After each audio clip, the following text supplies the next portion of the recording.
We did very little last session, and that's mainly my fault, and I'm sorry. And we also ended last session abruptly because of stuff. Um, but as I recall, we picked up where Sybil fell out of her chair because she did something which still hasn't been revealed in character. In fact, she doesn't even know it in character, other than she's just got an immense feeling of dread, which is causing her a -2 penalty.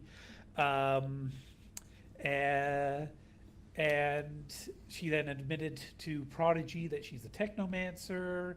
Um, Parsons' medical files were looked at by West End Mike's contact, who's a doctor, and she said that, well, this indicates that it's either a clone or an individual with a lot of cloned organs, as well as genetic modifications, which don't really make sense for a politician. But additionally, she didn't get a complete medical file. She only got the tail end of it, because that's all that Prodigy and Sybil were able to safely acquire. One of the Dockwagon medics also discovered Sybil was a technomancer, but he kept that a secret. And, you know, he only hinted at it with Mike, and Mike confirmed that, you know, it sort of a little, you know, if you ever need a favor kind of situation, because technomancers are still a, oh, what's the word? Financially viable option to sell? Oh, there's that, no, but I'm saying a human being who is treated less than a human being. Discriminated against? Discriminated, thank you, yes. Technomancers are still discriminated against. Yes, I mean, Pirate, oh, sorry, you were going to say? Yeah, and legally they also have to be registered just like mages, so unregistered technomancer on top of it. Is that the case in London? I mean, it probably is. So Probably is anywhere they're legal. yes, but I'm trying to. I think ever since the Lord Protector's office collapsed, they've relaxed the registering of mages in England. So Well, then it might be the same there. yes, in any event, we've where was I?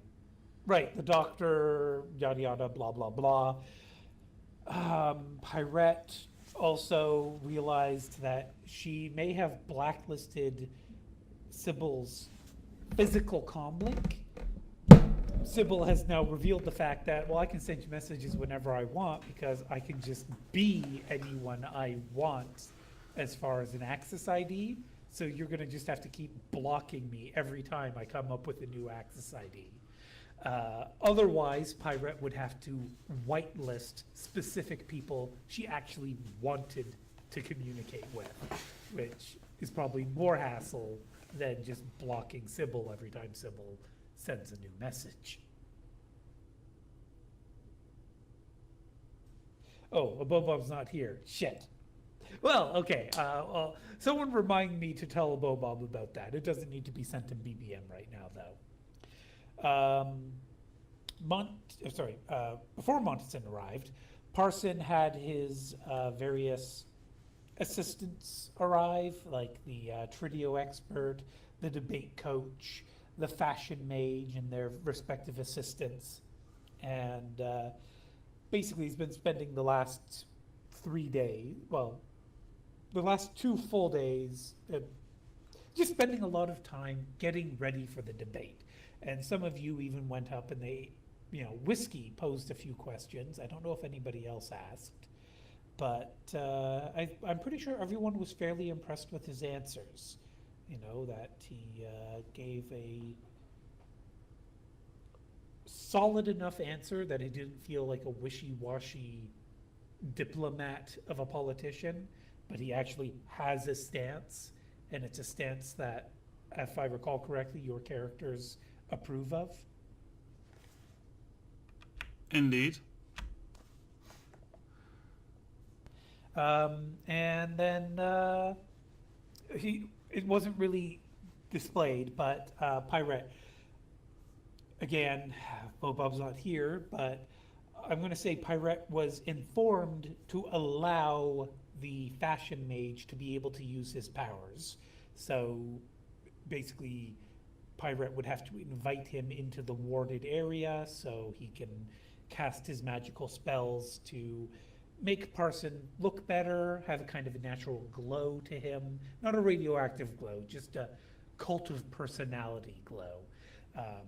Tailoring his clothes with magic and, just doing this, that, and the other thing to make Parson all he can be for presenting on Tridio.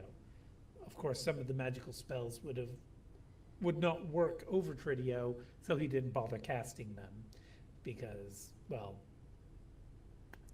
some spells need, to be in person.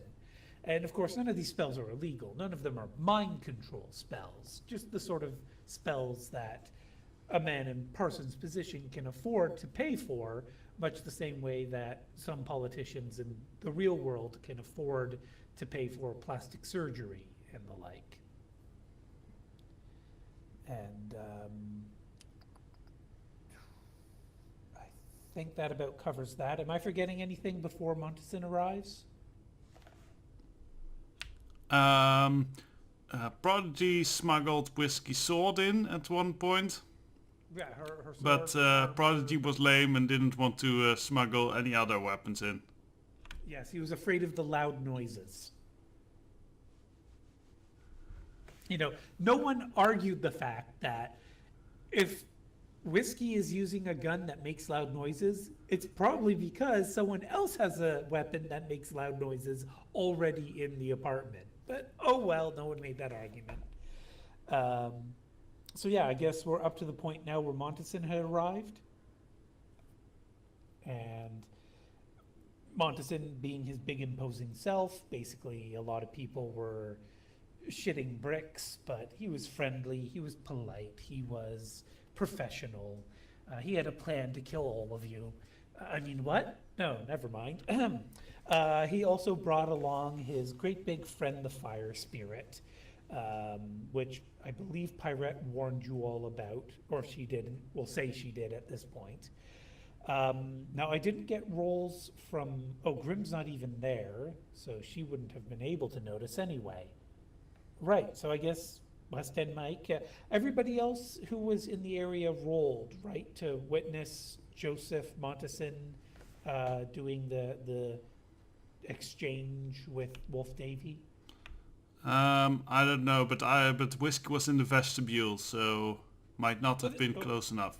Well, no, you've got a window here, so I mean, looking through Joseph might be difficult, but you might have been able to succeed with a really good roll. But I guess it doesn't matter. West End Mike was successful. I suppose he's going to tell all of you anyway in private, so it's no big deal there. But yeah, when Lawrence came to meet Montezin, he slipped Montezin a data chip, a little small, like a smaller than a USB key. Basically, you know the little metal part of a USB key? That big. And Mike, being right there, was able to notice this. Grim, I thought you were staying in the office with Parson, though. He kicked everyone out because he's with his Video team. But I Yeah. think Grim convinced him that I basically need to be here. And Grim has felt like the most professional of the bodyguards. So as long as she's not smoking in his office or in his penthouse at all, then yeah, and she's not. So well, then roll a willpower, Grim. I mean, she is maybe not an addict, but she's not exactly the most... Well, I suppose a composure would be more appropriate than a straight willpower, but yeah. Because maybe Grim wants to go out for a smoke break every now and then.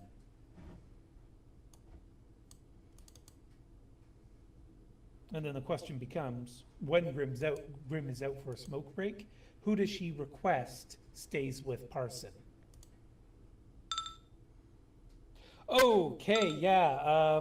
Grim, you constantly feel the need, like, at least once an hour to just grab a 5-minute smoke break. Like, you're like, a person's gonna be fine as long as one of you is in the room with them. I need my smoke.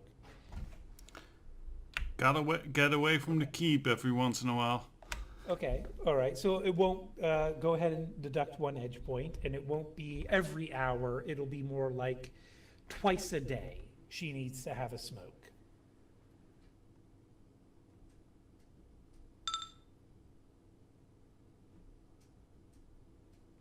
Just a second, my wife's being snarky.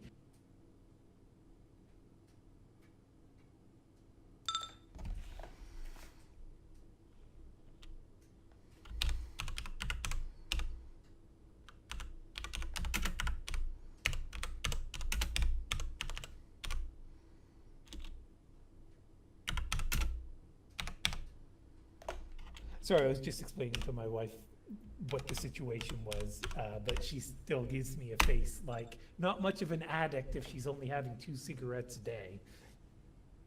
Well, maybe she's smoking like 10 of them each time she goes out, like just lines them all up along her mouth. Not really, just joking. And wow, whiskey, that's pretty impressive. So, from your direction, though, you won't really see that, but roll a judge intentions for me, Whiskey. Okie doke.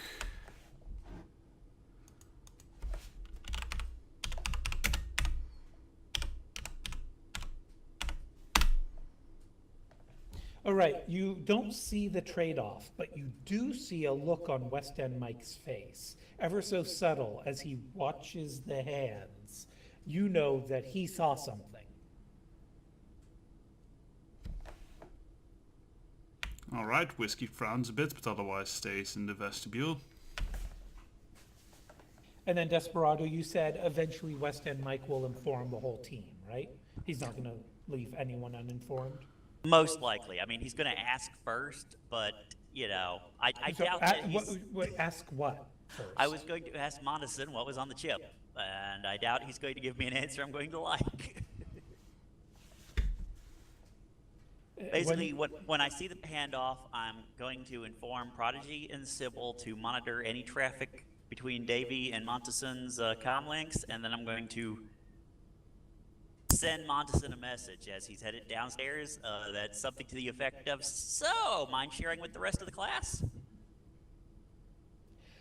Bear in mind, Montison has 10 comm links on his person, each registered to a different name.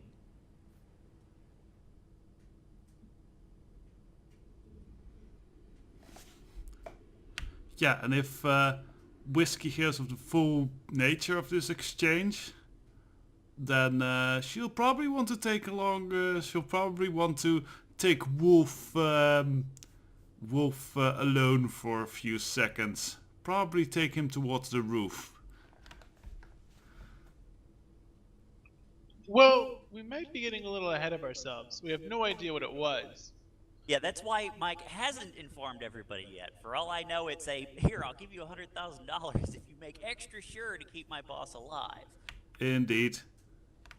But yes, I'm assuming that particularly Sybil can scan and get a pretty good idea of the addresses for each of the comm links that Montison has on him. I'm pretty sure Prodigy already did that. So. Yeah. So they'll know. I'm not asking them to be able to necessarily decrypt it instantly, but, you know, if they see a message going from Montison to Wolf Davy, let me know. Or vice versa. All right. Well, I suppose what you would have to do in that case, see, fucking rules for Matrix, still, I can't wrap my head around them entirely. I've got a feeling that you'd have to have, you'd have to be monitoring the airwaves between them. And I'm just trying to remember, because Sniffer required that you actually have a Connection active, between both ends. not Is it just, not? it's, basically you need to be logged onto a node where the messages are traveling through. And the way that a network typically sends messages is that it'll send one piece through this path, and one piece through this path, and one piece through that path. So if there is a entire network, a wide area network available, it essentially encrypts the data by sending it out in little packets to multiple intermediate destinations before those route it to its final destination. However, I ruled that during the time Docwagon was there, they were, as part of the building security procedures, forced to route all of their messages to the building security node before it was permitted to be sent to Docwagon's headquarters. So they encrypted their own communications so that even though it had to route through the security at one node location, it was still not, going to be easily uncovered, except Prodigy got it in one with Sybil's help. So much for that plan. But yeah, but in this case, I'm not sure you're not actually sniffing this. You're not trying to eavesdrop on the message. You're just checking to see if a message is sent between any of those comlinks and Wolf Davy, correct? That is what I am asking them to do. Okay, so intercept wireless signal traffic. Where is that? Intercept. There, okay. Capture wireless signal sniffer. Capture the MS text, even for sniffer. Forward the traffic to another. And there's no way for other parties to detect. Okay, wait a minute. Okay, I get it now. So if you roll your electronic warfare skill plus your sniffer software, you need to get 3 hits. That will allow you to know if messages are being sent, and if they're being encrypted. And then to intercept the traffic, that's where you actually get the details of the messages that are being sent, rather than just the fact that messages are being sent.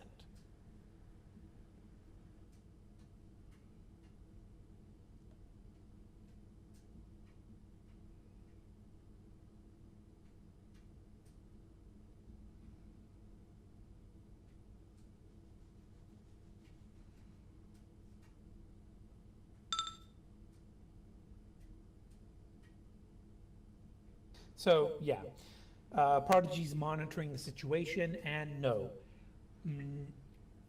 Montison's comlinks are all in passive mode and just are not sending or receiving anything. All they're doing is basically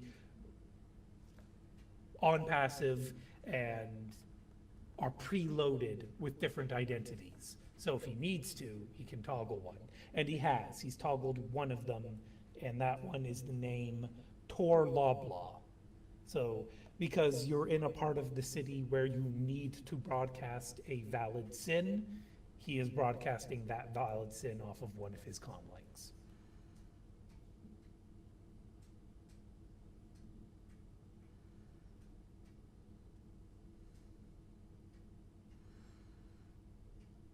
All right, and we'll see if that changes when Mike sends him the text message that says, "Hey, care to share with the rest of the class?" Remember, Whiskey, you haven't been informed of this yet, so what reason? That would wasn't you have- Whiskey, that was Mike. No, Yeah, Whiskey and just moved her token. yeah, because we discussed that Thor is going to be sent outside, and that Whiskey would probably join him. I believe. What was the plan? Was it the plan? I thought she was staying in the vestibule.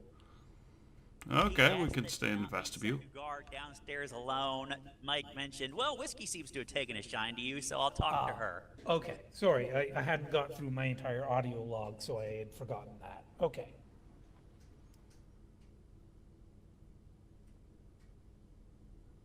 But basically, the rest of the day proceeds as planned.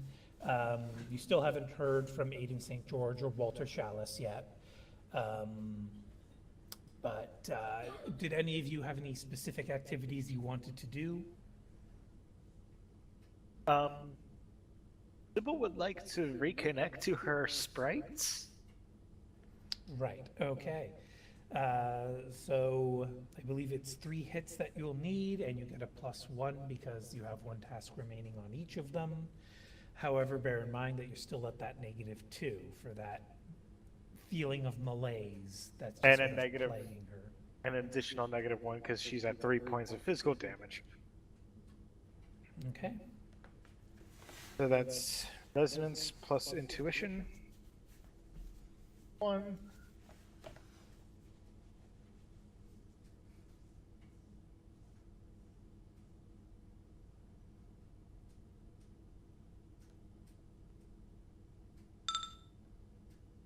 So that was to static.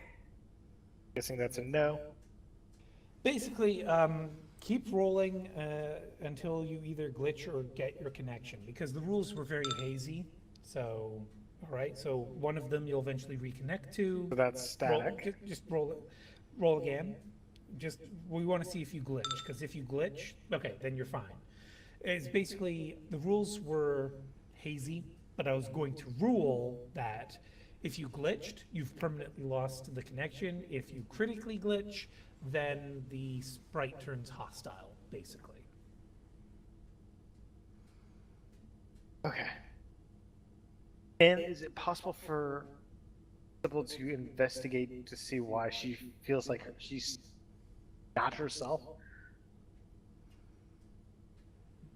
How do you intend to investigate that? And do you intend to distract yourself from the job of protecting Parson by doing soul seeking right now?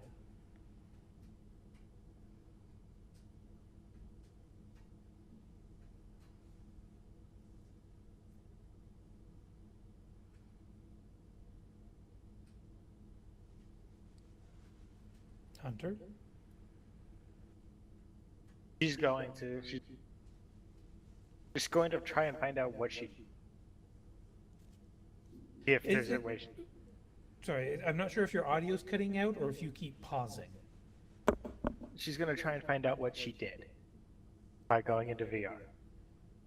Yes, but what is she going to? Just going into VR doesn't tell her a damn thing. Just She's going going to into try and VR find is- out what she's got running that shouldn't be running. How does she intend to do that?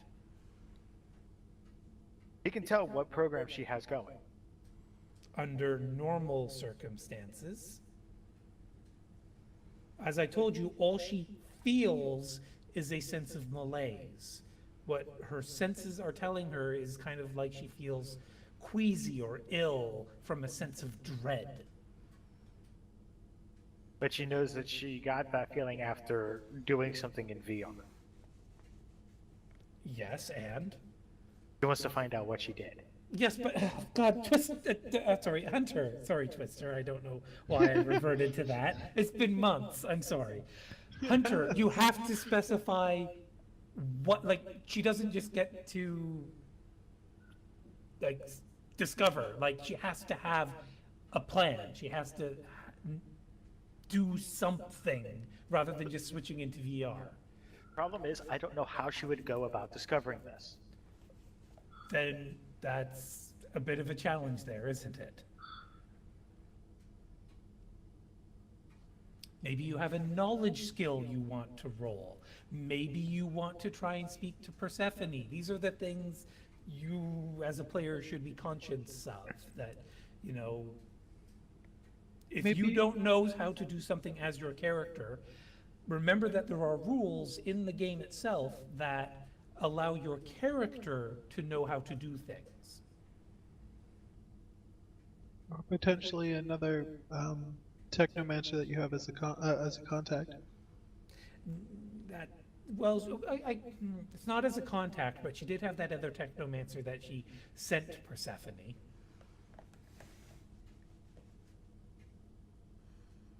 She would try and get a hold of Persephone. I Okay, did something, so- I don't know what I did, Yep. but it has so, me feeling wrong. Okay, so Sybil would go to a guest room to do this or something, or what? Probably be in the room with Prodigy when she does that. Prodigy, how do you feel about Sybil coming into quote unquote your room to go into her VR? Stress? There's 2 other rooms. Why don't you go ahead and roll a composure, not to tell her try a different room? Quickly, switch the windows to something else. Pull up the blanket. No. Alt tab, alt tab.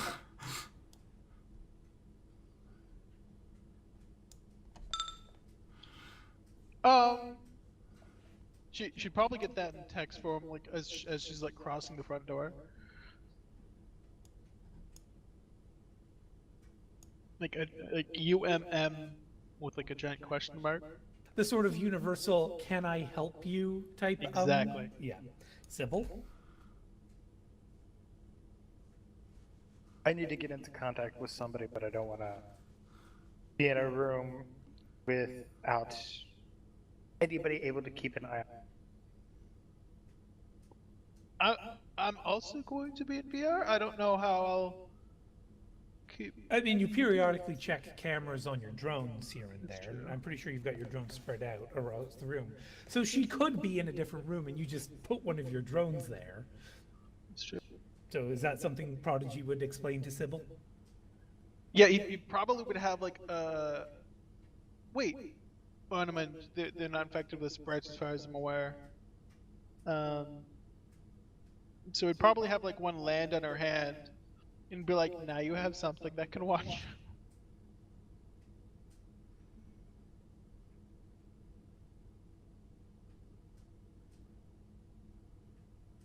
She goes into this room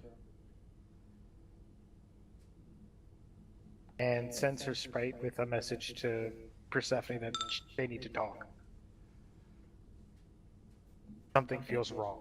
And then Sybil's going into VR trying to make her way into the garden, right? Waiting for Persephone to pull her in. Okay. Learn once, that's not an easy task to get in on her own. Okay, so basically you're saying you've asked for Persephone to draw you in when able, and then you're just playing the waiting game. Pretty much. Okay. So what else are you going to do with your time while waiting for Persephone to get back to you? She's gonna message Mike and say, I gotta talk to Persephone. Did you explain to Mike who Persephone is? Yes. Okay, so you're not notifying anyone else in the team, though? No. So, Mike, are you going to come up with an excuse for where Sybil is going, quote unquote? If anyone asks?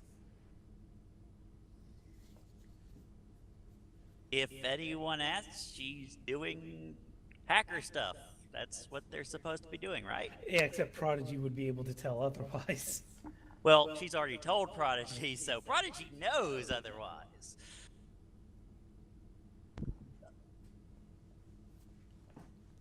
I guess I'll tell them that she's hunting up a piece of info for me, if anybody asks. Okay.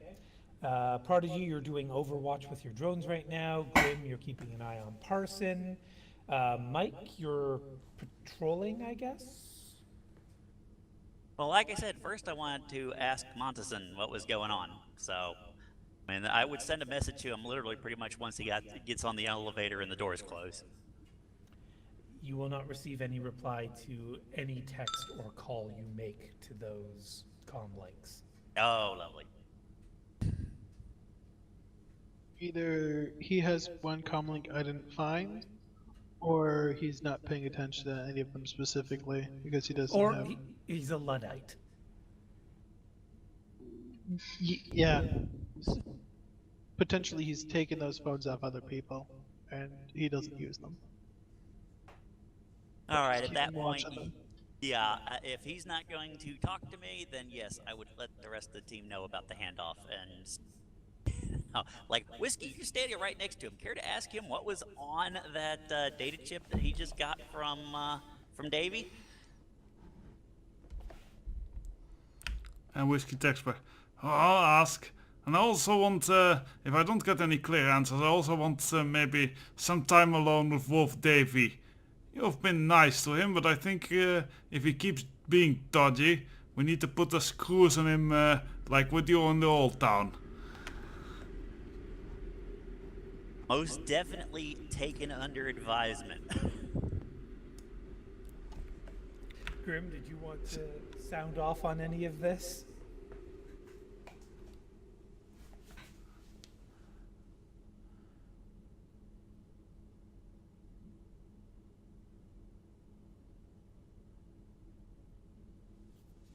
Oh, Grim's listed as BRB. Shit.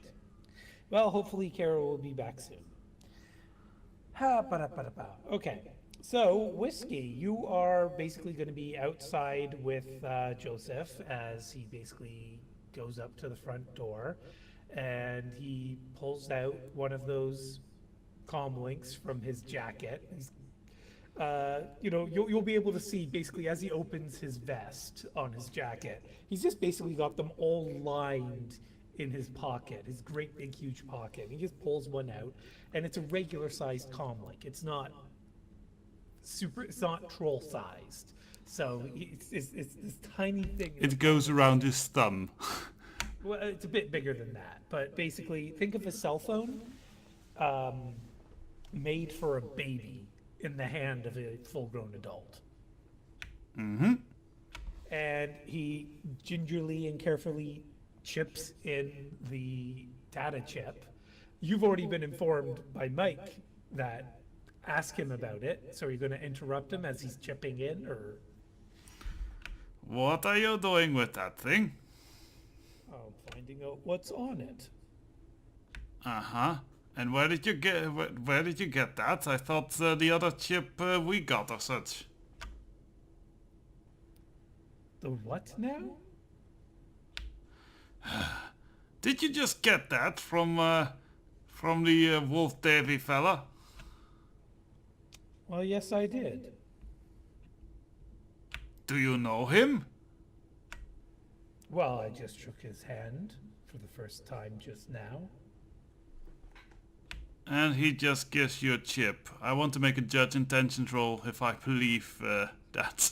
No, yeah, you can absolutely go ahead. And his reply is, yes, I thought it was weird as well, so I'm finding out what the chip is.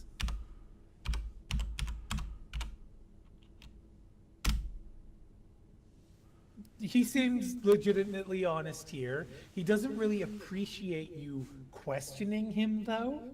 You can tell that he's on a bit of a short temper, but he's curious about this data chip as well. So he slots it in, and he's too tall for you to see what he's looking at. Like, you can't read over his shoulder. He's that tall. And he looks at the comm link in the palm of his hand. He's like, he's invited me to lunch. And he does the little finger scrolling movement and says, that's it. Really? Also, Whiskey is similarly annoyed by it. Why would he have to scroll if it was it? Well, that's just it. He's trying to see if there's anything else. Okay. When, if I can ask? Today, for lunch. I assume that they have lunch at the same time in Ireland. Sorry, Tir na Nog. He does air quotes as he corrects himself. Seems odd. I figure he wouldn't have time for such. He just shrugs to that because he doesn't know Wolf Davy. He doesn't know really how busy. He seemingly doesn't know Wolf Davy. Well, no, you got 3 hits. unless he's lying to you here and got a good roll, you're reading Montesson pretty clearly, you feel. All right, Whiskey will relay that information to the rest of the group. And also add her question mark about Wolf Davy having... I doubt Wolf Davy would have time for lunch today with the whole debate today.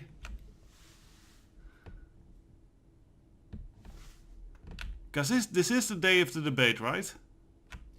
Out of character, I didn't get back up to that point in the log, so can anyone verify if this is Wednesday or Thursday? It should be Wednesday. But this is over there was a 3-day period of lull where no specific action took place and you let us dictate what we did and when. While the Trio team was here. So, Okay, yeah, so I'm pretty sure this is still the Wednesday, and you're all technically at rest. Unless, of course, you guys start doing stuff that negates that. Okie doke. So then, Montesson, seeming very irritated, will fumble with the comlink and try to pull the chip out, and will end up crushing it. And go ahead. And he just sort of like slumps his arms as he just flicks his fingers to get the particles of the crushed data chip out of his right hand. And he inspects his comlink with his left hand and then tucks it into his jacket. You do know they make those things for our size these days as well, right? Yes, but then I'd have to pay for it. Or steal it off someone our size. Let me see yours then, young miss. Sorry, what did he say? Let me see yours then, young miss. And you can tell he's being cheeky. She just wiggles it before him. And he'll watch very carefully when she eventually puts it away, which pocket she puts it into. He'll make it clear that he's watching which pocket she puts it into. Oh, what she also does, she actually gives, sorry, a bit of red code. She kind of gives it to him, so, yeah, you should try crush that thing. Try crush it. Are you oh my god. Roll common sense first, please.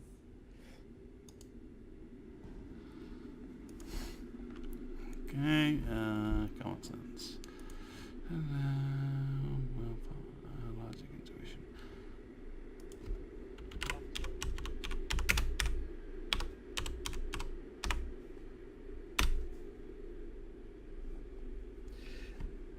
Whiskey would know better than to tempt that, because even though it's troll sized, it's not ogrin tough.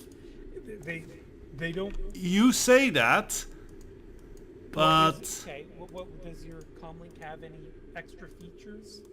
yes, I think my comlink is actually battle hardened. Hard, Just looking it up. That protects it from EMPs, not from physical damage. It has an armor case and hardening, Okay, an armor case. Okay, so that is both at rating 5. okay. Still, rating 5 versus this guy's strength, which, if you might recall what he did to Mike. Well, I did not see, but I did just see what he did to the little chip. Yeah, so Whiskey, are you still going ahead and encouraging him to try and destroy your comlink? And that's if I do indeed judge that he's probably capable of such, then no, she would kind of just say like, yeah, even have it for extra strength against like mishaps, you know, and knocks on it before indeed pocketing it, and the situation goes same as before, I guess. Yes, okay. Glad that Whiskey got her common sense roll there, because there is a literal chance that even with armor rating 5, he could have destroyed it with a squeeze of his hand. Technically, even you could destroy your own comlink, Whiskey. Welcome that back, like- Grim. Yeah, welcome back. What was that, Twister? Is that like an unarmed attack roll? Yeah, basically it would be. Basically, he'd roll strength to see how many hits he got, and the Whiskey would roll the armor of her comlink, which she would not be able to edge, because it's not her technically that's rolling, it's the comlink rolling for itself. Okay. Kara apparently fell down some stairs, but she's fine. Okay. We were going to ask Grim how she felt about, well, just 7 stairs. God damn it. You better be fine. But, Desperado, why don't you go ahead and repeat what Mike told the team so Grim can weigh in?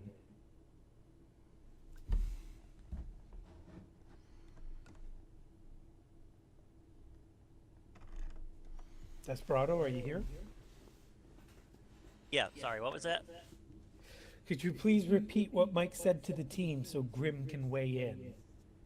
Oh yeah, basically, Davey handed a chip to Monison when they shook, and I asked Whiskey to try and, Monison wasn't responding to my text, so I asked Whiskey to talk to him and find out what was on it. And I imagine you're all still connected with your conversations. So the conversation Whiskey just had with Joseph was, what's on the chip? Joseph says, I don't know, I'm about to find out. Whiskey asks, where'd you get it? He says, that Wolf Davy guy gave it to me, or somehow, like, basically, he was being perfectly honest about the situation, and Whiskey's like, that's really suspicious. And he's like, yeah, well, I don't know, I'm checking it out. He checks it and says, Wolf Davies invited me to lunch. And Whiskey says, well, that's weird. He's really, really busy. When is he going to have time for lunch? And Joseph just kind of shrugs. And that's basically where we got to Whiskey talking about getting a proper sized comlink. Montesson clumsily broke the data chip when he tried to pull it back out of the comlink, which is way too small for him. And that's basically what we were up to. So did Grim want to weigh in on anything so far? I guess Grim is texting this, saying, okay, well, if you think it's actually important, call me back. If not, well, use your heads instead of your arses.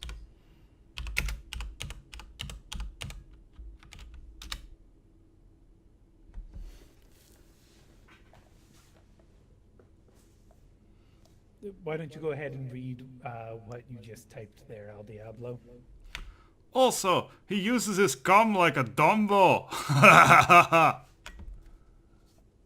And that was sent as a text message to the team.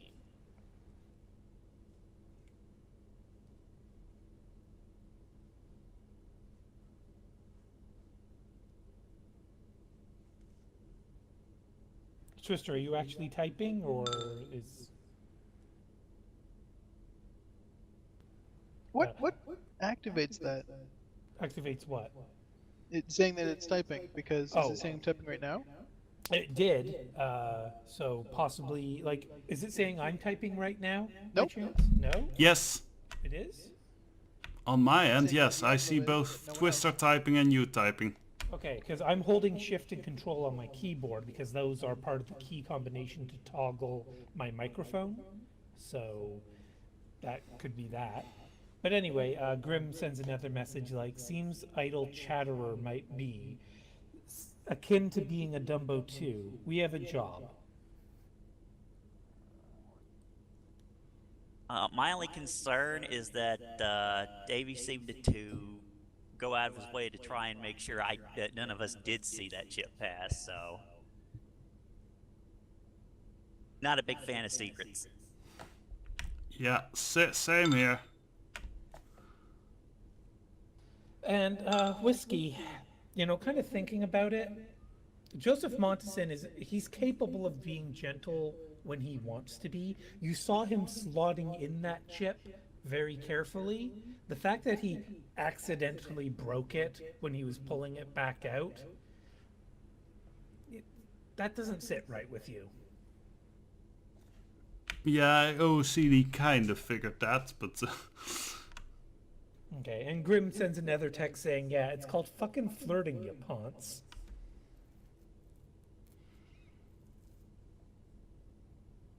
But are any of you doing anything until lunchtime comes around?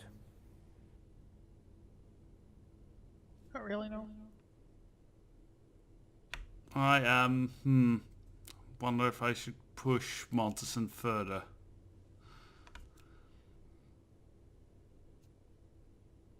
Out of character, I'm going to say if Pyrette was included in this conversation, shit, I'm going to have to roll her common sense though, because she is kind of flighty and, you know, not the smartest.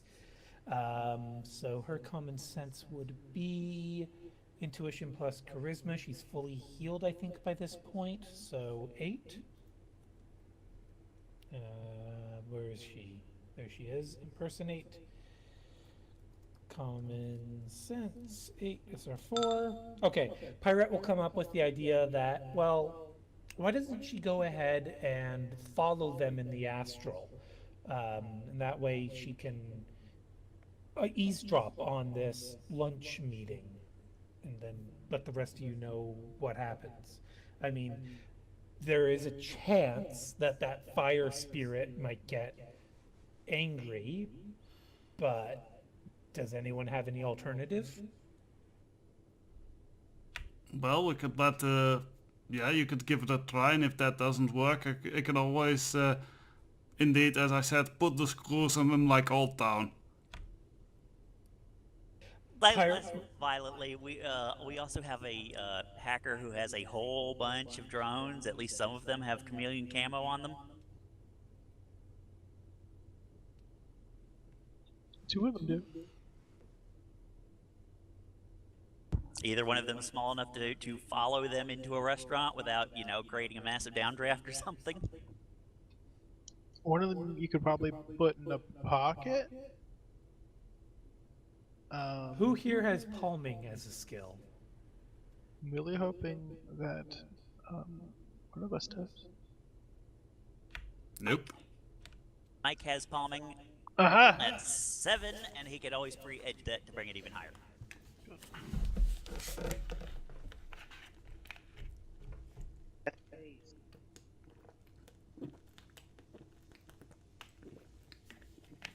So what's the decision?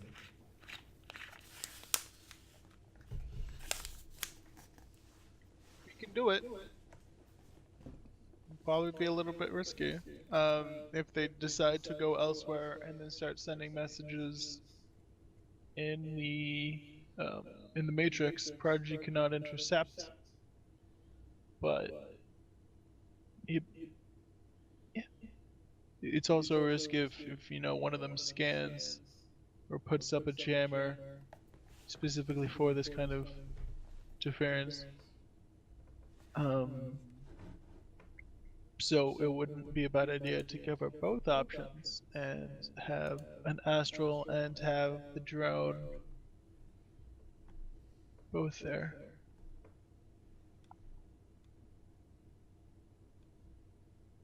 Sounds like it. I'll try and plant his little drone on Davy as he gets ready to leave, and then Pirate can also follow them. That also means that if they catch one, they might not look for a second. Yes, Well- at that point you've played your hand. Yeah. At that point, they're probably not going to continue the conversation due to fear of a second.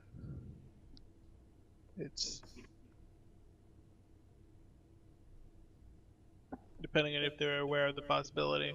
Although the GM is aware, so it's up to human error at that point if they, well, not error, but if they decide that they are not aware of that possibility of 2 experienced individuals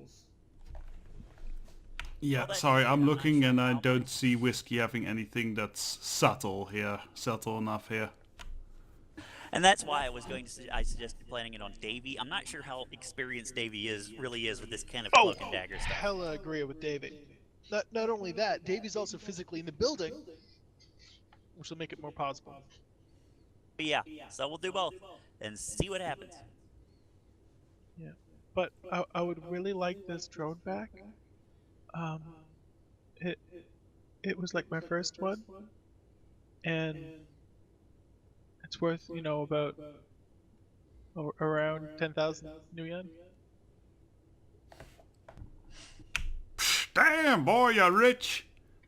I mean, I guess be less stressed by about $10,000 if I lose this. I'll do my best to make sure it comes back. I'll be careful as I can. I mean, there's always risk, but I'll do my best. Just like you. And is anyone going to try and distract Davy during this so that he's less likely to catch Mike in the act? Good call. I am willing to try that, but well, Whiskey can go up, I guess. Can come back up, I guess. Maybe Grim, because she hasn't been engaged a lot.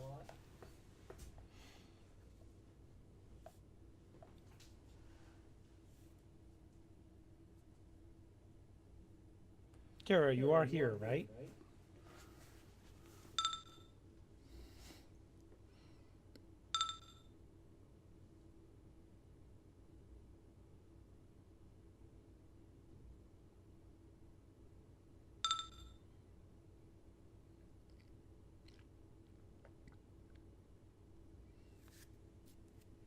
Okay, the question is Grim going to get involved in this then?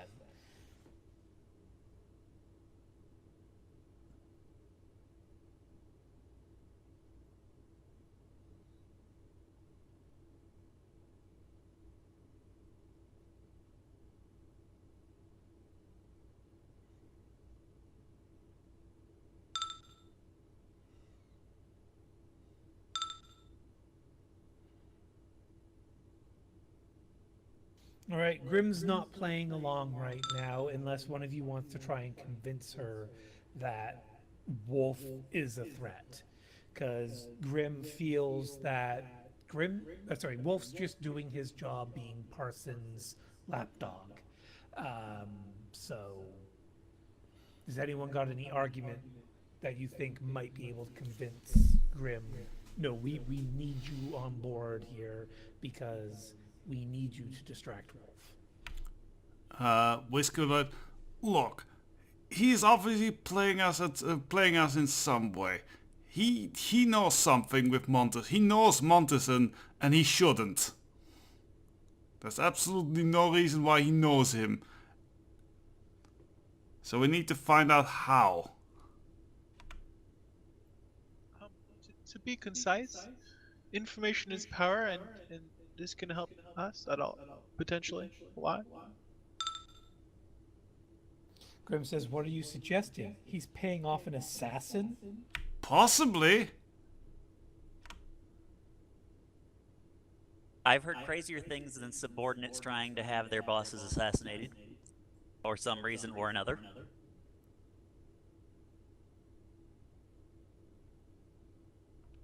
It also would explain why he was so angry why he's here.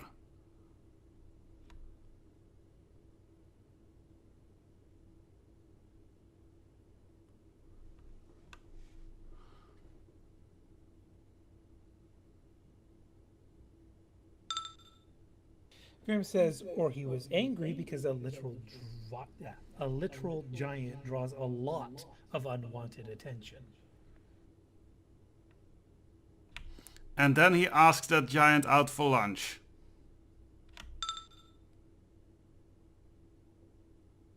It doesn't quite add up, which is a little bit of an issue. So that's why we're just thinking maybe we should have our bases covered. But if she doesn't want to help, I mean, let's be honest. We've got Pirate, we've got Whiskey. We can make distractions.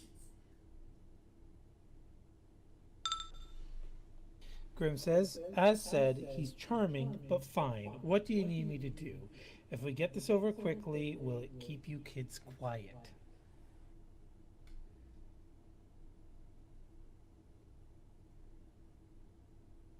Just when he gets ready to leave, engage him in conversation for a minute or two. I'll walk up behind him, and then it'll all be done. Grim says, fine.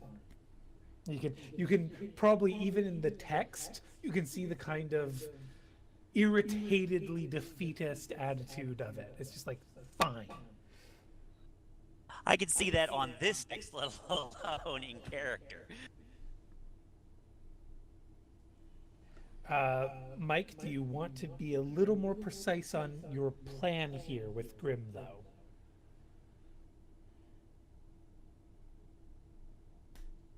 Well, I mean, I'd like for her to wait until he's literally getting ready to leave, so he'll be kind of away from the rest of the people in the apartment. Yeah, okay, that's what I was really hoping for. Make sure he's away from other people before you try this. Good.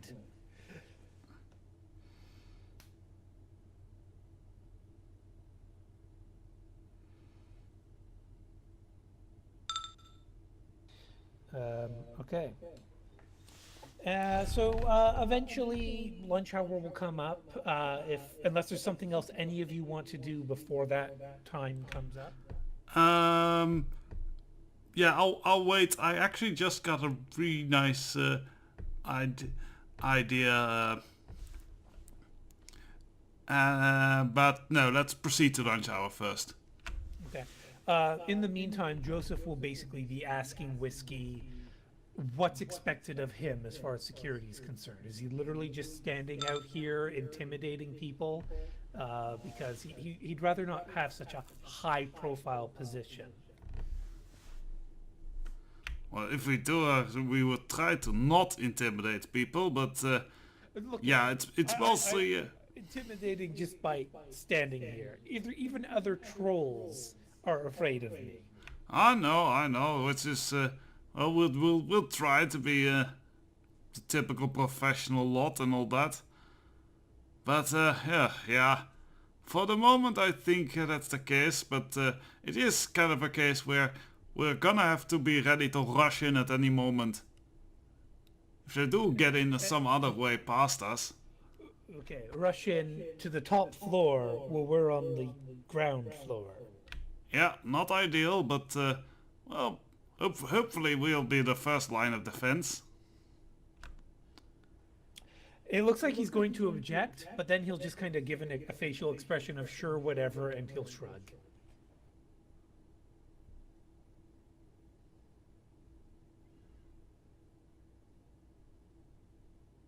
But yeah, I guess eventually Wolf will notify Parson. I'm going to go on a coffee run, sir. Is there anything in particular you would like? And Parson will be like, oh, okay, you're going out for something? Well, actually, I guess, Frosty, you're here, right? More or less. Can you think of some kind of outlandish beverage that Parson might request? No. Sorry, you can't think of it, or you don't think Parson would want one? I can't. Okay.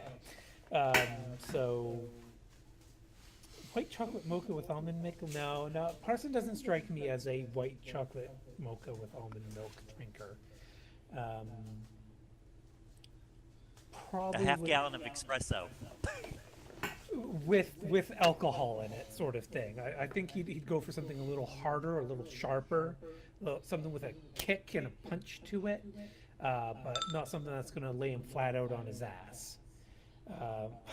Blacker than the darkest sun, with a 0.2 ounce milk and a gallon of whiskey.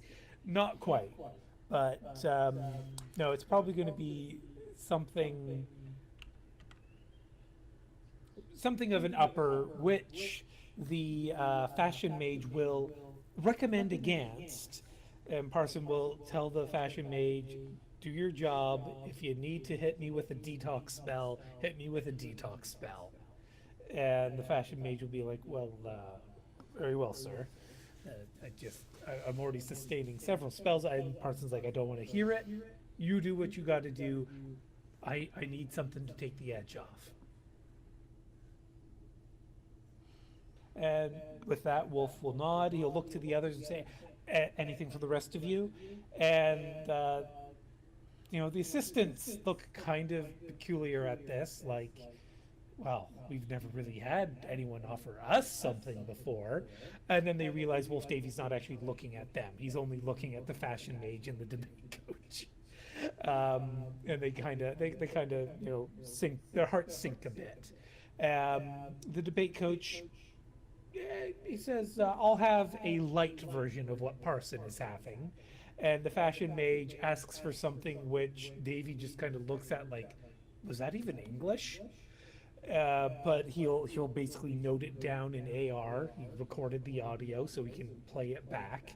He'll nod and he'll excuse himself and venture out.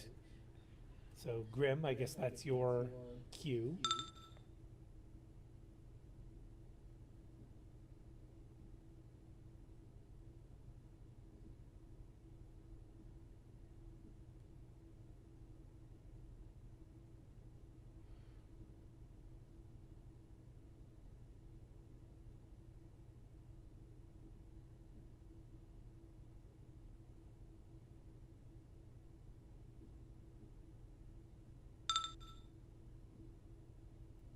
So as they're walking, she will wait till they get a little more secluded and will ask, hey, can I speak with you in private for a moment?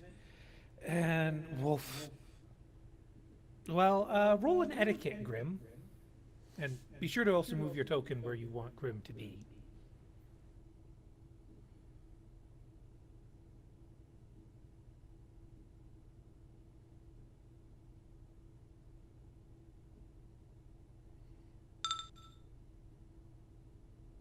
Wow, that's a pretty impressive etiquette. Even though you said ET quick. Okay, so it'll be up by the door basically where she talks to him. And, excuse me. So she asks for a private moment, and he says, all right, he kind of jogs over to his room, barely gives her a confirmation, but the fact that he's diverting his path kind of makes it clear. And he steps into his room and he closes the door when Scrim's inside and says, all right, look, I'm busy, I'm in a rush, what's up?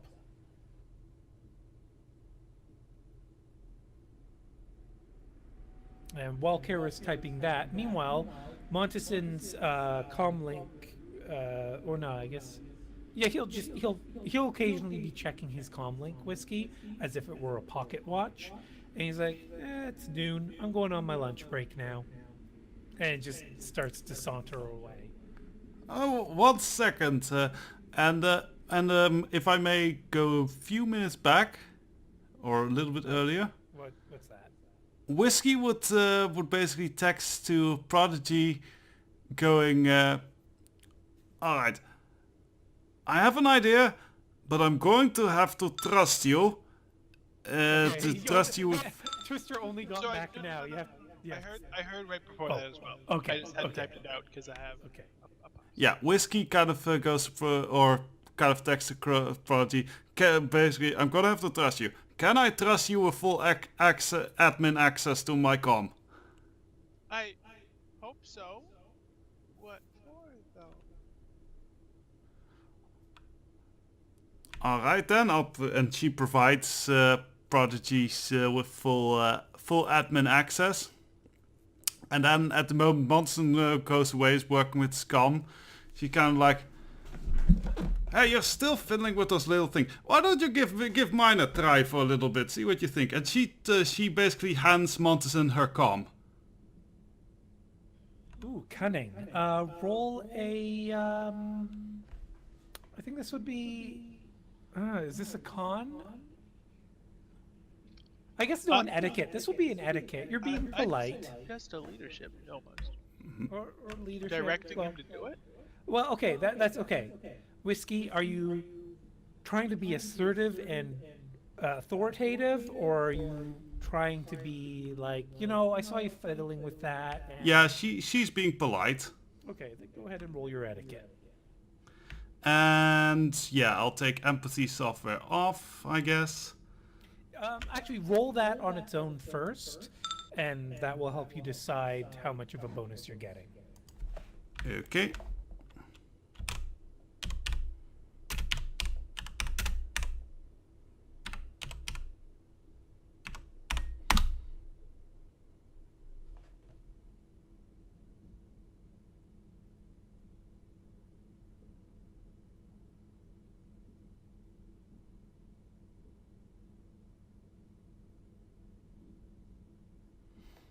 And then I will... So you get a +1 to your etiquette Okay. roll here.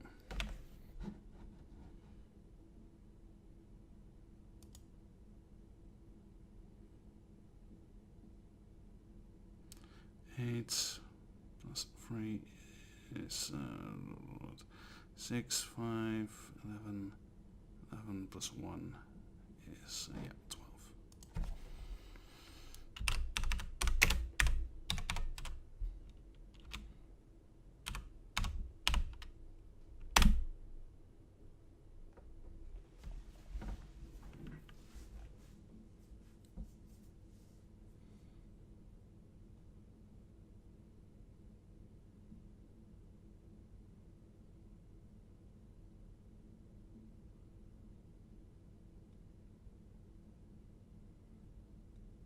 Okay, sorry, I was just texting Abo Bob to give him an update.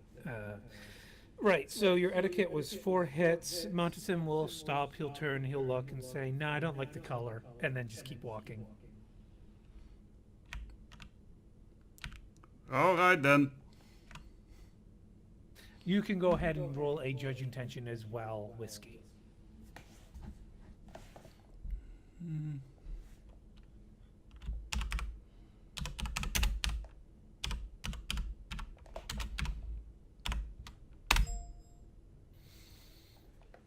You're not sure. His excuse, he doesn't like the color, doesn't sound legit, but you're not sure what the real issue might have been. Maybe he just doesn't trust you. It's hard to say. Yeah, possible. But yeah, that gambit failed. Alright. Up to the others. All right, so Grim, meanwhile, Grim with Davy in his room. Grim says it's about the firearm situation in this upcoming meeting. As said, from approval with security company, myself and the others are armed. My concern has floated back to the gun in Parsons' office. Not that I don't trust a good detox spell, but do you think it would be better to at least temporarily secure that? We have seen how Parson has shifted personalities before. Perhaps it might be wise to take that off the table for the time being, at least to make sure that threat isn't won. He does have all of use to protect him, and I have spent a fair amount of time with the breachers at the station, so I can handle myself in a pinch. And Wolf David will say, "All right, when I get back from my run, we can step into his bedroom and you can go ahead and you can remove that from his bedroom."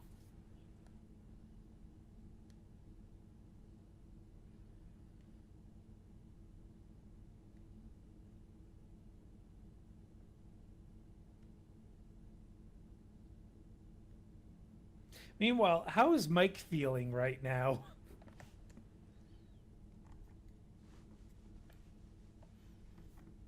This was a suboptimal approach. Hopefully, this will still work. I don't think Grim would intentionally sabotage this. She did say privately, so Wolf decided privately. I know, I know. While we wait for Kara to type the next message, Whiskey, you're just watching Joseph as he walks away. Yeah, I don't think she can do that much without playing her hand, as it were. Okay. Grim will say to Davy, well, I figured since you're his head, well, second in command, it might be best left in your possession, correct? At least that way you can keep tabs on it, and if need be, even give it back to him in a pinch. Grim, you're not even going to have to roll judge intentions here. You can see that Wolf is not comfortable with this suggestion, and he'll say, I've never even handled a firearm before, miss. I'm not sure that is. And Grim will interrupt, saying, all right, no issue, I'll take care of it. And Wolf will nod his head and said, all right. Is there a reason this conversation had to be in private, though?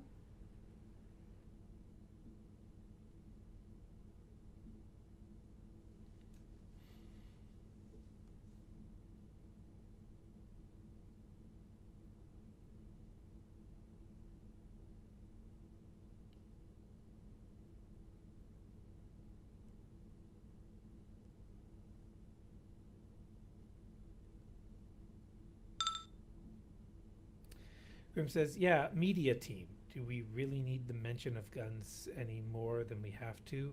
We may be security, but I'm trying to exercise discretion for our client's sake. And Wolf Davy will give like a hand gesture of, oh, yes, of course. Sorry, I hit my microphone. They'll be like, oh, yes, of course. Okay. No, I appreciate that. I'm very sorry. Of course, there's that whole Tridio device out there, of course. Yeah, I'm just trying to keep my head on straight. This has been the most trying of elections ever. Thank you for your time. And he'll reach out to the door and he'll open it while staying inside his room and gesturing for Grim to proceed back into the penthouse.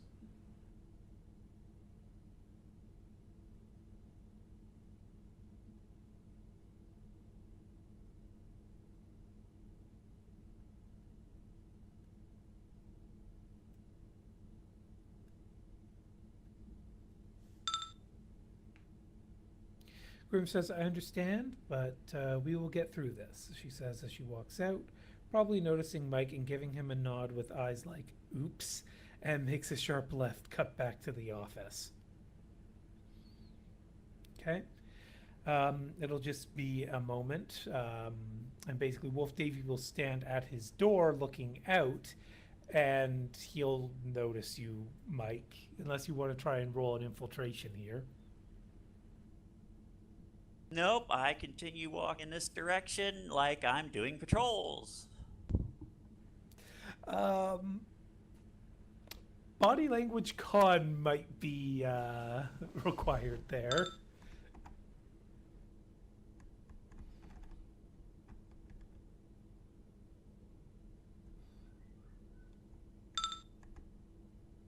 And to answer Grim, that was what I was going to try after he stepped out of the bedroom, but he spotted me first.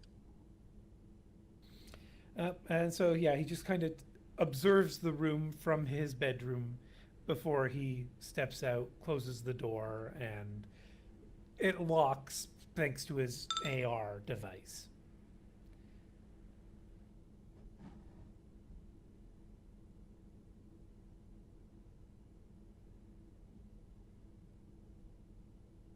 So he's heading out. Any other efforts here?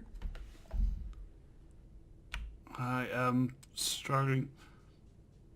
I could, yeah, but I would have to roll a con roll, and it also would not make sense to kind of hand off my com and say, hey, Monteson forgot to... No, but no, that would instantly play our hand that we know where he's going. So... fuck. I got it. He'll walk towards the vestibule. A few seconds after him, I'll kind of jog to catch up, explaining that I just got a message from, whatever cover name Whiskey's using right now, that Monison has stepped away, or that, that Tor Loblaw has stepped away, so I'll ride down with you and take over for him. And of course, at that point, I can plant the device. Okay. And so go ahead and move your token as appropriate. And he'll that is a con, so roll your con, and we'll see. 7 hits that time, and I roll in private for Davey because you don't know if he knows, unless judge intentions. We'll get there when we get there. But being a politician's aide, he needs to know how to do things in the appropriate fashion. So, what the hell was that again? Yep, okay. He seems to buy it. He's like, all right, fine. And as you're getting into the elevator with him, or we're waiting for the elevator to come up, you'll ask, the Tor fellow, did he say where he was going? If he did, it wasn't relayed to me. Is this going to be a problem? Is he not one of your... He kind of motions with his hands looking for a word and says, operatives? Oh, no. I just need to make sure that, again, Whiskey's not down there by herself. That's all. He's certainly free to have one of us take over for him for a lunch break or something. You see, Wolf Davy kind of holds you with a bit of suspicion, but he'll shrug and say, I suppose, just it's very irregular. I mean, not that any of this is regular, but the way you've been running this show for the last week, it just... Never mind. I'm just paranoid.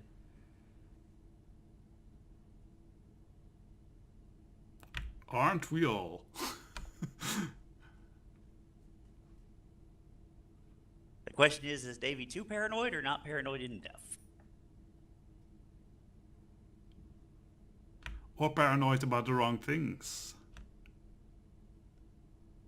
So this is, I guess, your chance in the elevator, or as you're getting off the elevator, what have you.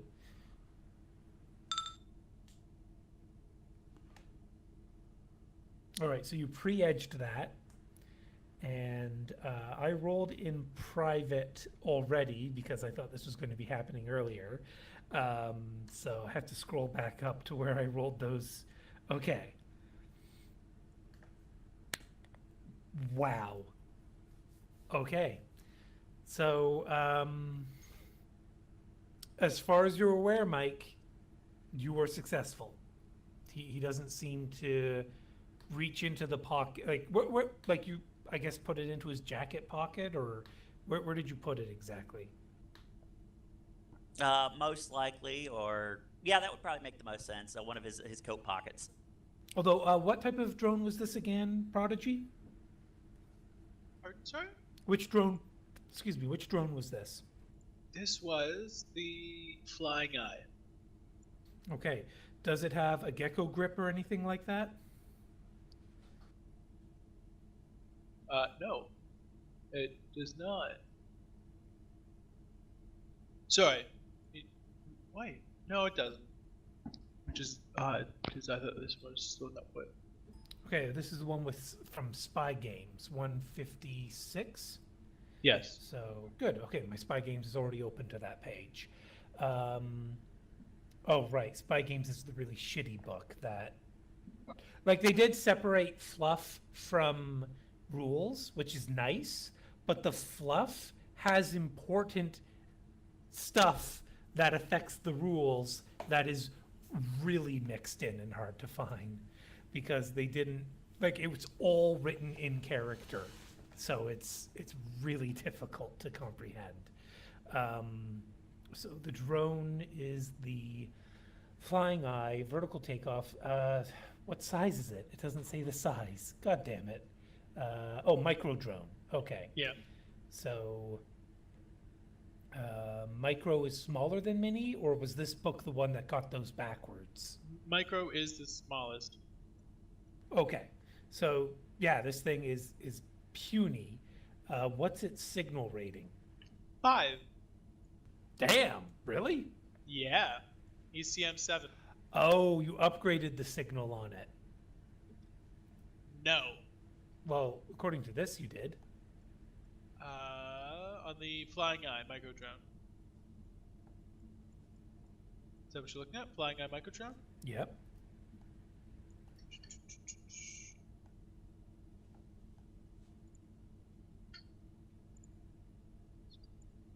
By default, it seems to be 3 for its signal, and you have signal 5 as an upgrade. So I think we're good.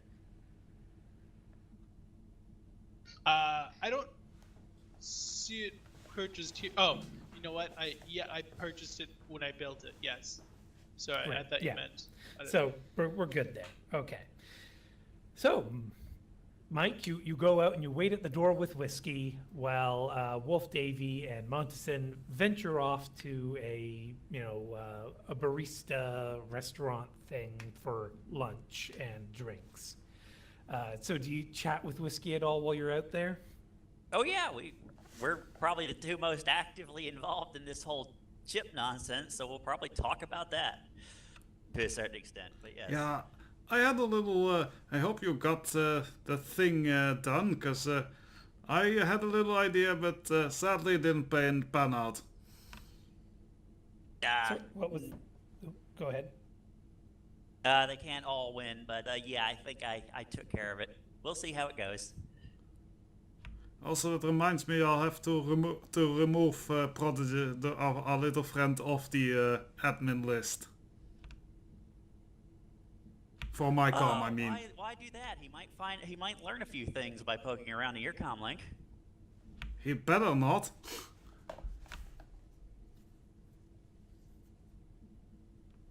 Else the naughty boy will need some spanking. Prodigy, you're overhearing all of this. I believe it. Okay. So I'm going to give the cliff notes of the meeting between Monteson and Wolf Davy, just because I think we've already been going for 2 hours. Well, no, we started late, so even still. Sorry. No, it is what it is, but try to keep us in the loop, Twister. It would be appreciated.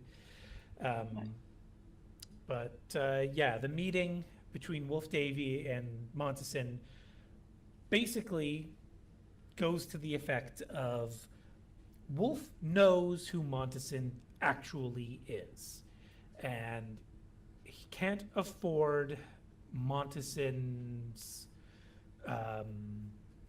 interference with the election.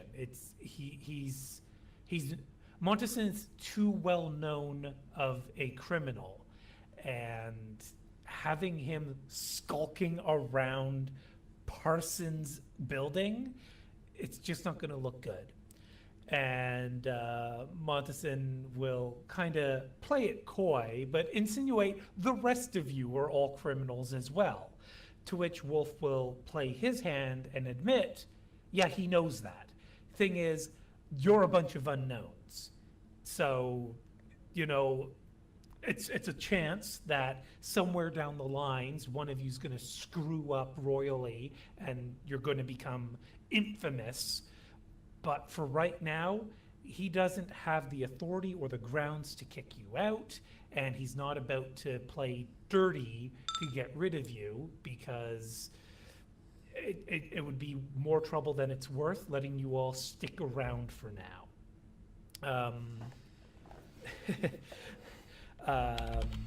Sorry, I'm just laughing at Kara's little message there.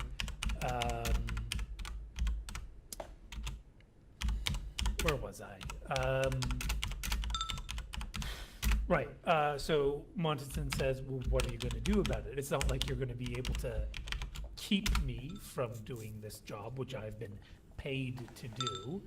And Davey says, all right, I can't afford to pay you out with new yen, but maybe if I just explain to you with the truth what's going on, that'll be good enough for you to understand that your presence here can't be tolerated. And throughout this whole conversation, you all be getting the impression Wolf Davy is actually a very shrewd politician himself. He's handling this a lot better than how I'm articulating it in the Cliff's notes. He's being a lot more subtle, a lot more innuendo, but still making himself clear. and, also being very polite, lots of deference towards Monteson, and making comments about how Monteson is a local and we don't want to upset a local. Our plan was what we have planned. We considered you for this position, but we don't want to shit where we eat. But he'll obviously say it in a much more eloquent way. Monteson doesn't seem to follow quite what Davy's suggesting at this point, but will say that he is interested in hearing this whole truth, and maybe, just maybe, if it's good enough, it'll be enough to persuade him to return the money and leave. And Davy will say, no, you don't have to return the money. You can keep the money. I don't care. And Monteson will be like, no, if I'm not doing the job, I'm returning the money. It's that simple. It's principle of the matter. And Davy would say, of course, you're a very principled individual. I understand that. All right. And Davy will mince words, and he will be very careful about what he says. But you get the impression that Davy and Parson together have been planning this basically for the past 8 years.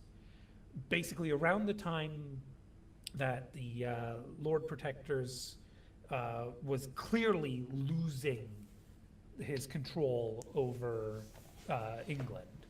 And Parson had his crisis of faith about getting out of politics. It was about the same time that the Lord Protector's office killed 81 students during a riot that was attributed to Pendragon. But Davy had convinced Parson that, no, we have to do right by the people. We have to stand up to the Lord Protector too. He's killing kids, basically. People who came out of school, that were just looking to do better for their country. And the cops were ordered to kill them. It's unacceptable. We have to change this country for the better. And so Wolf Davy was the one who convinced Parson, we can make a real difference. And, then the Lord Protector's office collapsed, and Wolf Davy was officially brought in to Parson's employ. And that's when a lot of the sweeping changes started to happen, and Parson's popularity skyrocketed because he was right at the forefront of saying, the Lord Protector was an awful person and did horrible things, and London, England can do better. But that's about the most of what Wolf Davy shares with Monteson. And you can tell the story isn't finished. There's something Wolf Davy's leaving out. But Wolf Davy reads Monteson and says, this was kind of a mistake. I realize that. I'm sorry. I want you to know I bear you no ill will whatsoever. Like I said, we specifically didn't want to involve anyone local. It just, I hope that you won't hold a grudge. And he gets up and he starts to leave, and Monteson's like, excuse me, do you expect you'll be able to kill me? And Monteson's laughing, and Davy's like, no, sir, you... Like I said, I don't want you to hold any ill will against us. I know that might sound a little wrong-headed of me, considering, but I will wish you a very good day, and I want you to understand that I know this is only going to be a temporary setback for you. And Pirate, reading this in the astral, will be able to see Monteson is suddenly afraid, as Monteson realizes Davy's actually done something, as Davy's leaving the place with the coffees in hand. And Monteson gets up when the cops show up and announce, Joseph Monteson, we know you're in there. come out peacefully with your hands up, and basically Davy's gone at this point. He has left the restaurant with Monteson and the other patrons surrounded by the cops.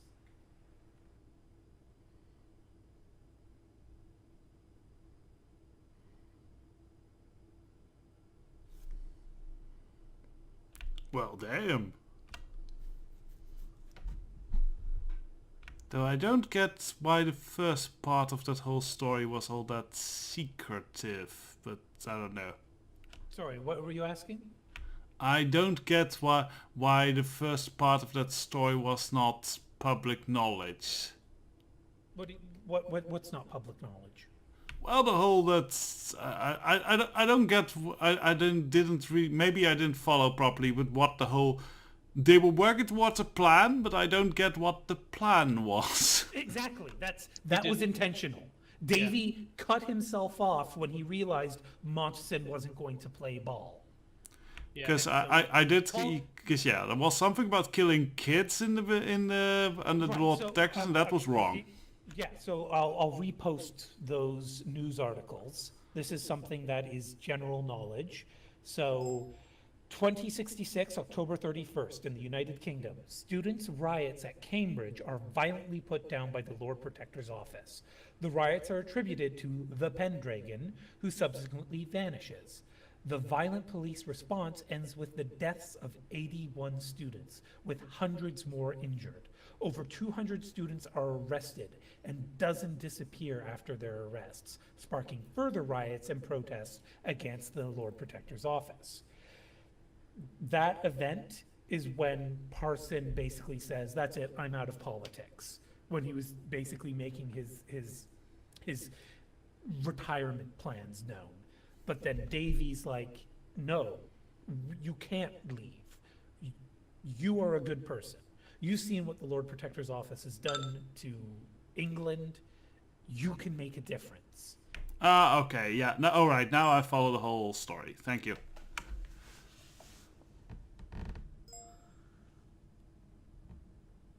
Yes, basically between Pirate reiterating what the emotional states were during this and what the drone recorded with the audio, all of you are aware of what happened. By the time Davy makes it back, Pirate will have been able to articulate what she witnessed in the astral, which includes the fact that Wolf Davy's emotional state during all of this was agitated but under control. Monteson's emotional state was first confused, then, unimpressed, then eventually concerned, and then abject fear as he realized he had been set up.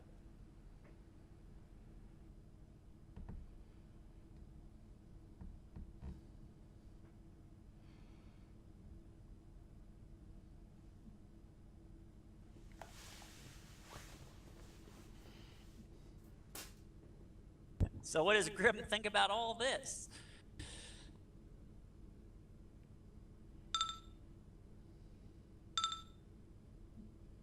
Grim is angry, apparently, but waiting till Wolf gets back. Whiskey kind of would feel bad for Monteson. And might actually be considering keeping tabs on where he might be taken. Well, if he's being taken alive at all, we'll see about that. Oh, no, yeah.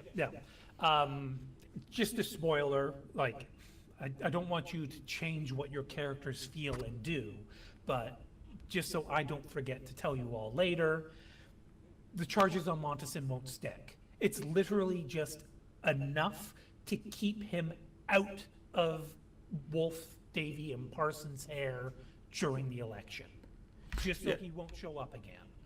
Okay, well, and but I do figure that Pirate watching this from the astral and probably we could figure it on the newsfeed that Monteson is not going down in a blaze of glory or anything like that.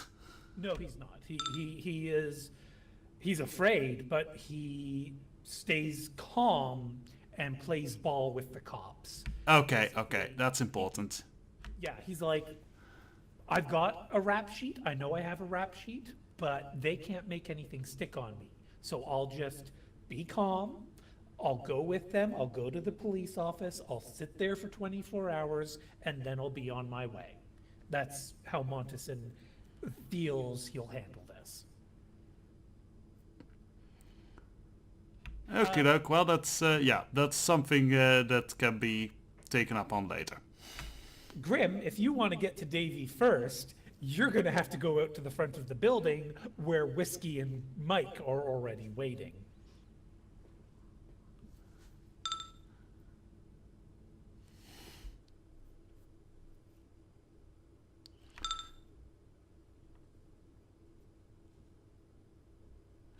Also, I'm kind of insulted that he doesn't that he considers me an unknown. Oh well.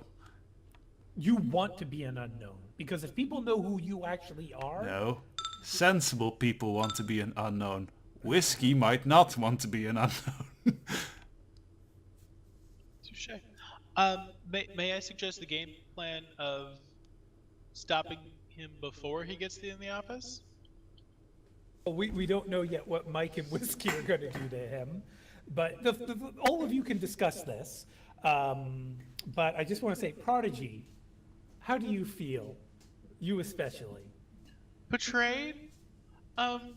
He's been like a really good politician, and it's kind of nice knowing that he stuck around for the people, but at the same time, to have it all just be a big game plan? Well, I don't really know what the end goal is for the game plan because it didn't really have to slip. But What I was asking about was the 100,000 new yen giant you paid for getting arrested. Which, if word gets back to the two assassins that he was working with, they will probably consider the job back on again, because they're that kind of people.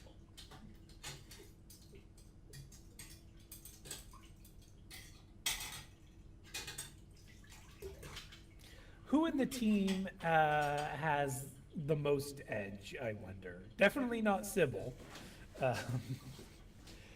Pirate has only 2. Does anyone have 4 or 5? Grim has 5. Yeah, I had 4, but I burned one in the fight against the hobos. So. Gore or by current points? I meant total maximum. Grim has 5 though, which... So does Mike. Okay. So between the two of you, who wants to roll their edge? Bearing in mind that if you glitch or critically glitch this edge roll, it'll track towards your unfortunate events. Well, I'm also out of edge points, so Grim, Well, why don't that you take it? doesn't matter. Like basically, this edge roll is just to determine if you get lucky or if you as a team get lucky. Well played, Grim. Ladies first. So yeah, it's either the team gets lucky from your roll or you personally get a check mark towards your doom counter for your special event that will happen sometime down the line.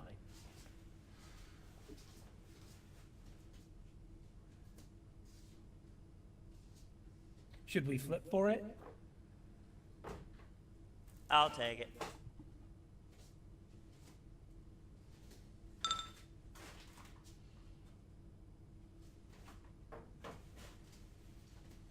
Oh no, trust me, Grim can handle a hell of a lot more man than Mike is.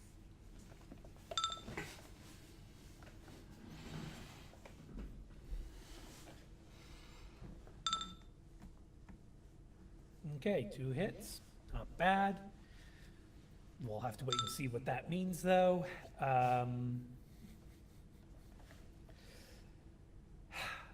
But yeah, so you've all got a very limited window of time to make a plan before Wolf Davy makes it back to the building. Anyone have a plan? I could get on my I'm bike, head him thinking off. Emergency stop in the elevator and let Whiskey use her plan. That's probably not the smart move, but it's one that seems most appealing right now.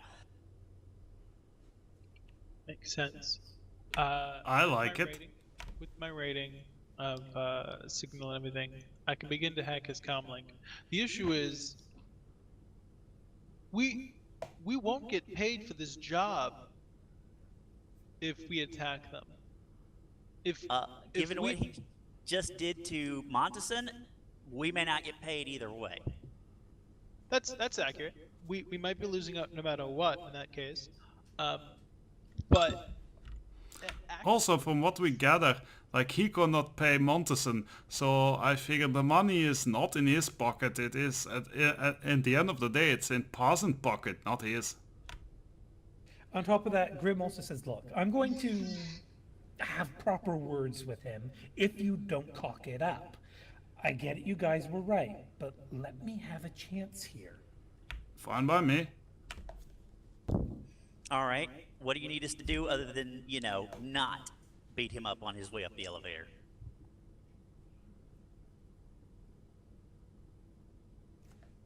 Oh, beat up. You're talking my favorite words, Mike. I'm glad you come around. Oh yeah, that's totally. Mike is like, you know, at this point, Whiskey's plan is sounding better and better.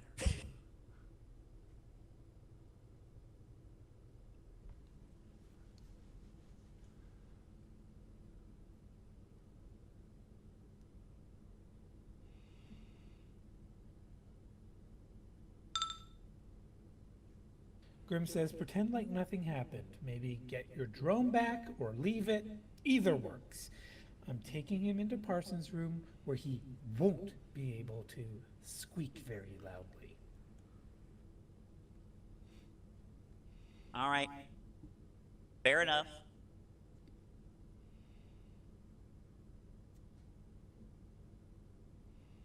I'm willing to give you a shot at this. After all, Whiskey's plan doesn't go bad. It's not time sensitive. Mm-hmm. And, well, yes. Out of character, her plan can go bad, just not expire. Yeah, in that way, I bet. Time sensitive. Yeah. It's not. The roof Yeah, will I know. always be there. Oh, that's not okay. That's a little different. And no, the roof won't always be there if certain. Anyway, so Wolf Davy's going to be walking up towards the front entrance. Mike, Whiskey, are you both still there when he makes it? Well, probably. Yep. I'm going to need a con roll from both of you then. Or Oh, fuck. before the con, actually, give me a composure roll first. If you fail the composure roll, then you'll need to make a con roll. Otherwise, can't they just walk away? Well, yes, they could just walk away. If they realize that they can't hold a straight face as he comes up. Wow, Mike, really? Well, Mike's gonna need to, wow, okay. Whiskey, you always look angry. You have resting bitch face. No problem for you. Mike, on the other hand, you're gonna realize you're gonna be giving Wolf Davy the stink eye as he gets here. So you gotta get yourself under control, Mike.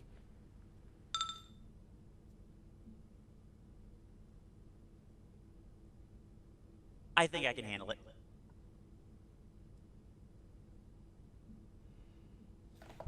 I'm glad I don't have to roll con, because I only have 4 in that.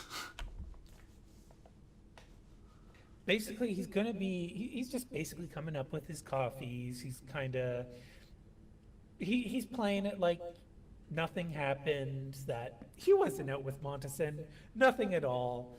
Just an average everyday coffee run that an administrative aide does for his political figurehead.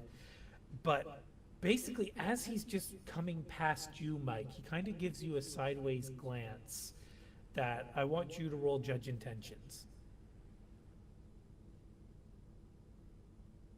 I'll buy fear for 500 Trebek. This is double jeopardy. It's 1,000. Wait, isn't double jeopardy illegal? This is the UK. Not anymore. I was gonna say.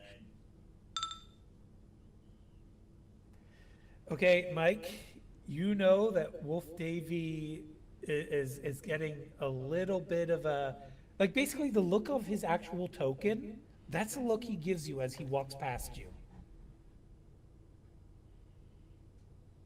So, not quite a good enough poker face for, a obviously much more professional than I thought politician. Oh well. Such is life. But basically, he'll head in. Do either of you follow him in?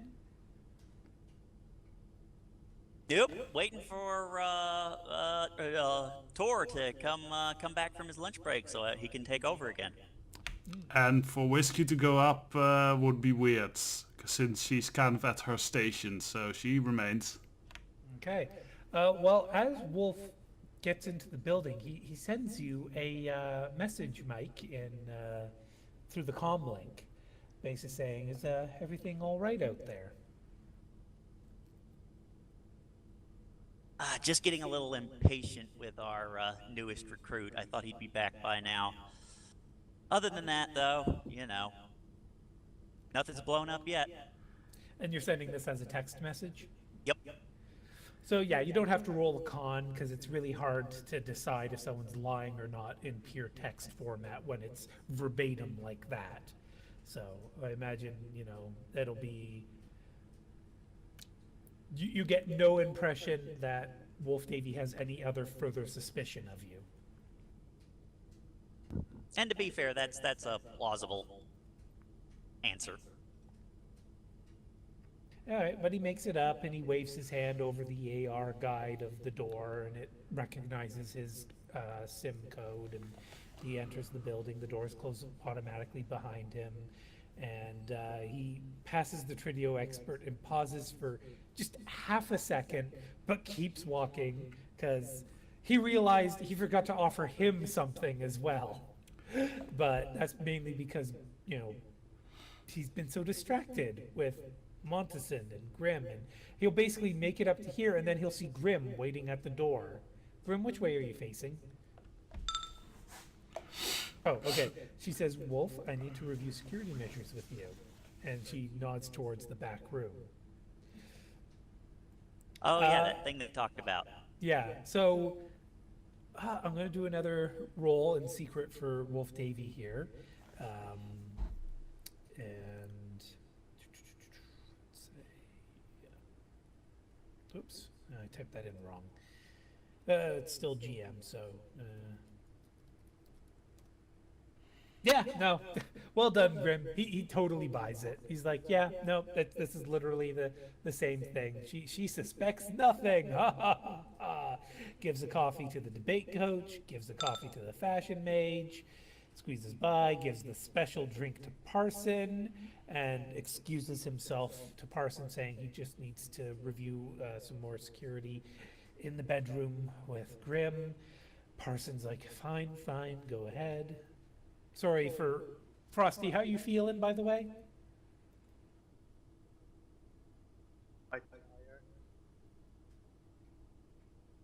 Do you want to head off to bed now, or are you sticking around? Probably shoot. Well, I thank am you. Oh, pretty much hanging out on every other sentence. yeah, no, in that case, seriously, Frosty, thank you very much for being here in spirit, but get yourself to bed, boy. Yeah, I was hoping that I could get. It's okay, Frosty, you got to recover, and, we all understand. It's okay. And then I'm still at Have a good night, Frosty. Sleep well.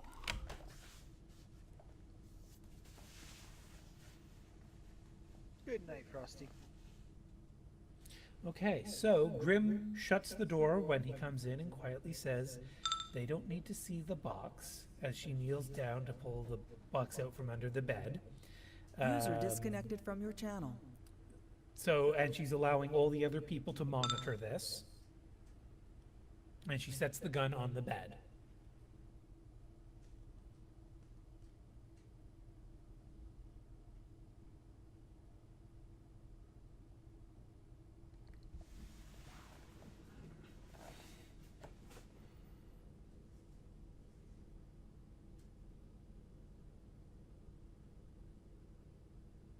Also, a bow bob that is totally inappropriate.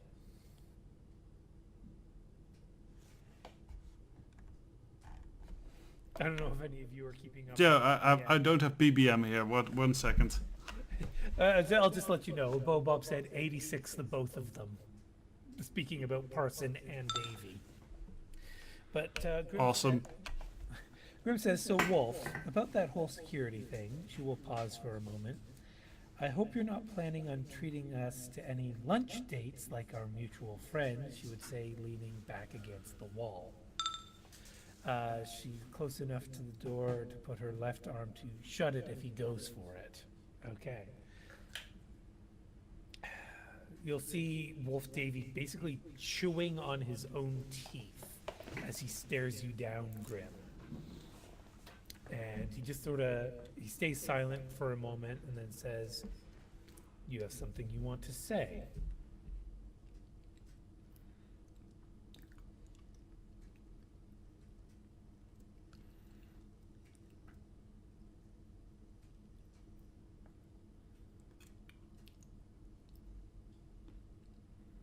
I really hope a Bob's recommendations are totally a joke, because I really don't think Pirate would endorse those kind of activities, while a Bob himself as a player might. I hope he's just, having a joke right now, because... As a player or as a person?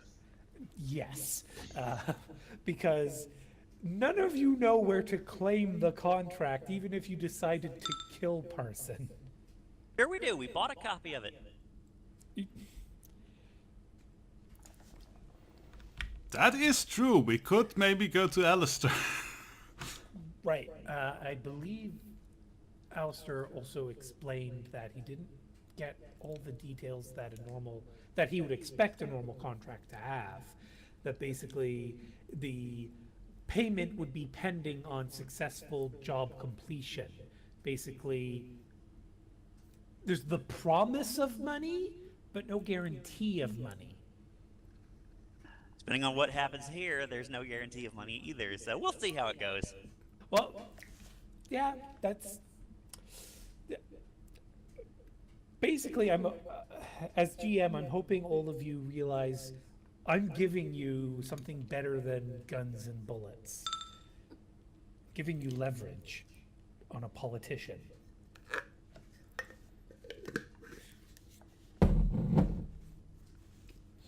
So Grim says, look, I'm a cop. As I said, and I don't for a minute think I'm deaf, I have plenty of friends above board, so don't get to thinking you're entirely sly here. Before we continue, I'm going to tell you flat out, if you had spoken with us, we could have handled this ourselves amicably without a fucking paper trail. So tell me, what else aren't you telling me here? I'm putting my trust here in you so I can protect our mutual client here, and here I get reports that someone tipped off the Bobbies to crash a party. Wolf Davy crosses his arms and he takes a deep breath and he says, yeah, okay. I get it. You're a real cop. None of them are real security agents, though. And he points out towards, the rest of the penthouse. And then he crosses his arms again. He says, I could deal with that, Lawrence is a fuck up? Sure. You guys show up? You'll keep Parson safe? Sure. But then you fuckers bring Montison here? Joseph fucking Montison? And his arms uncrossed and he's gesturing with his hands, and he's still keeping his voice down, but you can tell he's not impressed. And he's like, I'm not an idiot. I know who that guy is. I'm lucky Parson didn't come out to shake his hand too, and I just pray that the fucking Tridio machine wasn't up and running yet, because he walked right in front of it.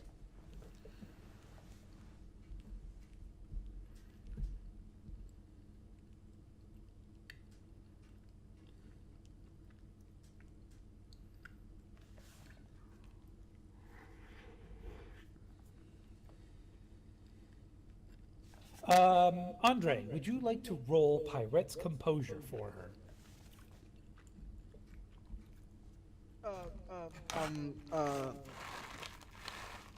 So, if you're on the server, the MapTool server, Yeah. you can go ahead and I'll show you what you have to type here in TeamSpeak. So what you would, basically you'll copy and paste what I'm typing right now. Pyrette's Composure, just like that.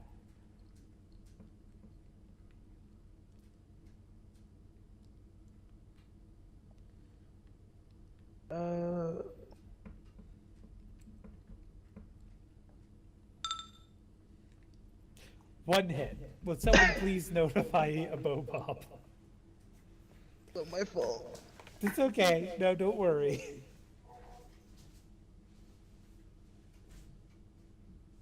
But yeah, so we're just waiting to see what Grimm's next response is. Whiskey and Mike. Yep. Whiskey and Mike, you're both coming back up to the penthouse, right? Unless Whiskey argues, I think that's So go ahead and move your listening to token. Grimm's conversations. Like, I think that's our cue to head back upstairs. Yep. Go ahead and move your tokens in, and Lawrence would get the door for you because he's still. If any of you ever thought Lawrence wasn't just an oblivious fuck up, I feel sorry for you because at this point, Davy would not want you coming back into the apartment, but Lawrence gleefully comes over and opens the door for you, letting you in. Lawrence is kind of like a dog. You can train him, but he still screws up a lot. I like dogs. All right, Grimm says, yeah, you want to know why I brought Joseph fucking Montes in here? Because that fucker accepted a deal to deal with our client. We bought him off and paid for him to make sure our client is safe. That's something that's not an easy job in a professional business, if you know what I mean. And let me remind you, the danger to your client was heavily reduced by the threat we dealt with before you did that. Yes, perhaps we shouldn't have brought him here, but you realize he has friends too, with long memories and plenty of idle time. We're gonna have to do extra work to make sure this doesn't cock things up any further. Look, buddy, we can play politics with the normals all you want, but don't fuck with people's lives, okay? Else that, she would say, pointing to the gun on the bed, will seem like the most trivial of scandals and news stories of the fucking decade. She would point her mechanical arm toward Wolf Chess. I'm taking this job more seriously than a fucking hostage situation, so I need to know if I can do my fucking job without any more problems. Understand? Wolf Davy puts his hands up defensively. He says, I'm not the one causing problems here, but hey, you know, I understand that from your positions, this has seemed awfully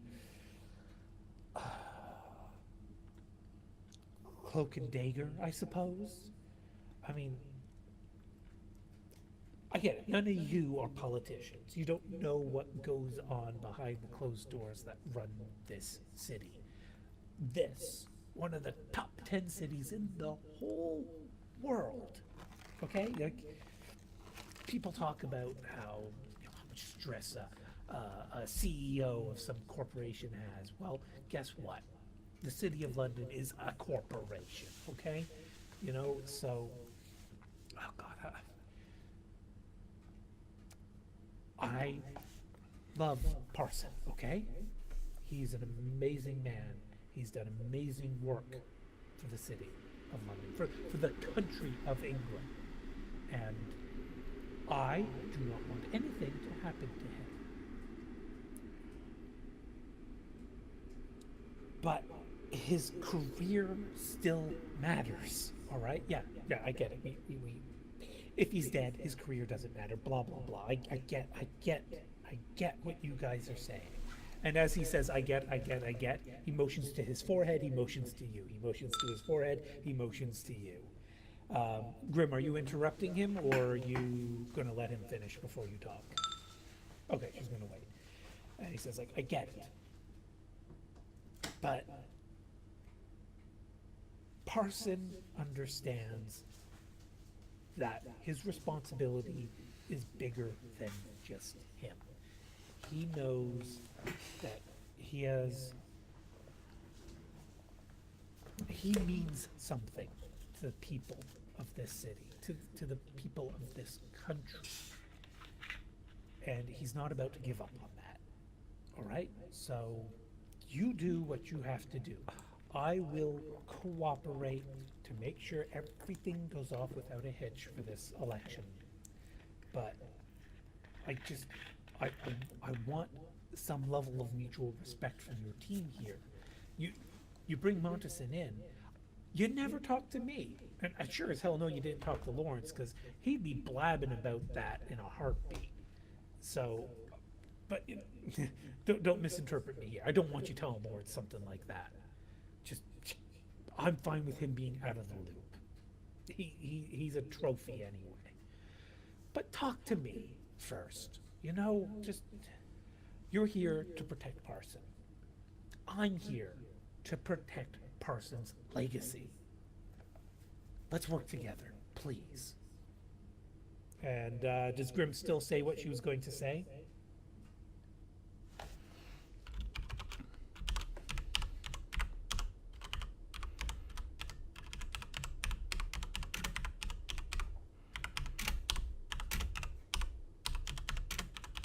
And does anyone want to try and help Pirate calm down?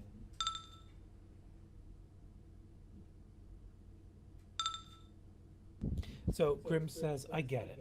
We need to be a little more politically correct. Okay.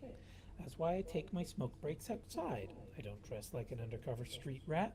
And yes, we keep Lawrence at arm's reach because of compartmentalization for the sake of a crisis. But yes, we talk together, okay? From now on, she holds out a hand as if to shake. You keep us in the loop, we keep you in the loop, okay?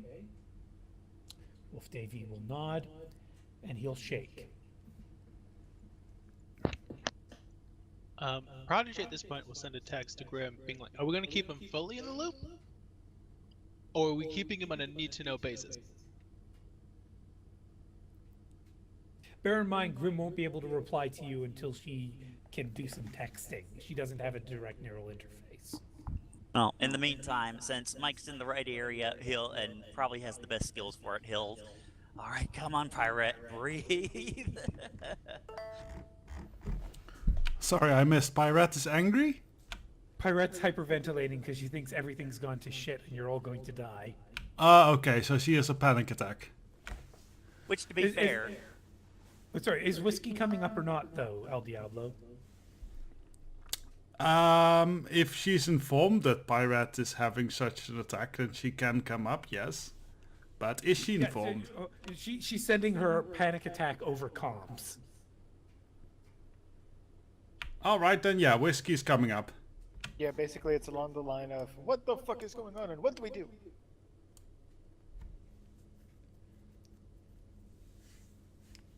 And I've informed Bobo that Mike is trying to calm down Pirate. I'm just going to put her in the big comfy chair. Well, it's big to her, it's tiny to her sister. Also, I think just as soon as we finish with Grim and Davy, we'll pause the recording, take a break, and get back to where we're at. But while we just wait for Kara to finish her next message. Oh, there it is. All right. Grim says, all right, well, she would pick up the gun and shove it into her waistband, tucking her jacket over it, then puts the box back under the bed. But seriously, you got any more laundry to air? Now is a good time. On our front, we still need to set up security routes for crunch time. Wolf Davy says, yeah, okay. Just please give me a moment to process. None of this is going the way... Just... Yeah, Okay, just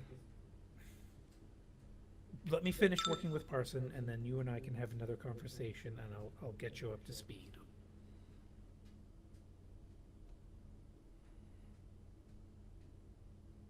And when Grim eventually does text the rest of you, she'll say, of course we keep things only as in the loop as we need. As professionals, none of the private stuff like Mike's interest in boys, that needs to be on a no basis. You're skipping the point. We bugged him, and we know that there's a lot more involved than what he just admitted. We know about, you know, my major plan that's been used in the works. By the way, Yep, go on. as you open the door for him and he takes his first step, he stops. And then he checks his pockets. And he thoroughly checks his pockets, and he will find the fly, or he'll feel the fly spy. Do you have the chameleon coding active? Yes. So he Also, by the way, I suppose I should have actually said it, but he when he was passing Mike and oh, you would have have it flown out yeah, of him? I'd have had it leave, because the minimum amount of time that you leave evidence, the minimum amount of time. But I didn't say anything, so should I make a roll? We'll roll common sense versus common sense. All right, now we can see the approximate size of his will plus logic.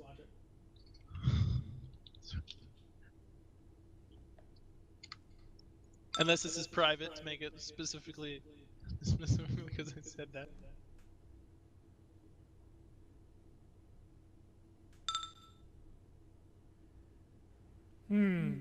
Wow, I got stumped.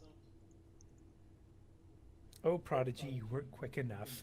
So, as you were saying that, you're like, oh shit, I better get it out of his pile. Crap, he's got it. And basically, so you left the chameleon coating on, though, right? Yeah. So he pulls nothing out of his pocket, Grim, but he holds it very firmly. And he kind of rolls it in his hands. And without moving his head, his eyes glance up and look at you, Grim. And he says, yeah, I guess this was it, huh? And he just sort of flicks something at you, Grim. Not overly hostilely, but just sort of in your direction. And she says, friends in high places, and she would nod back.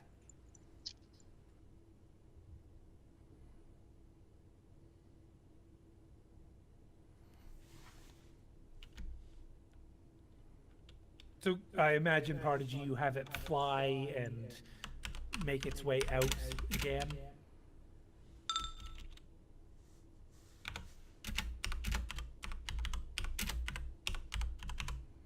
Prodigy? Sister, I think you're muting when you're talking.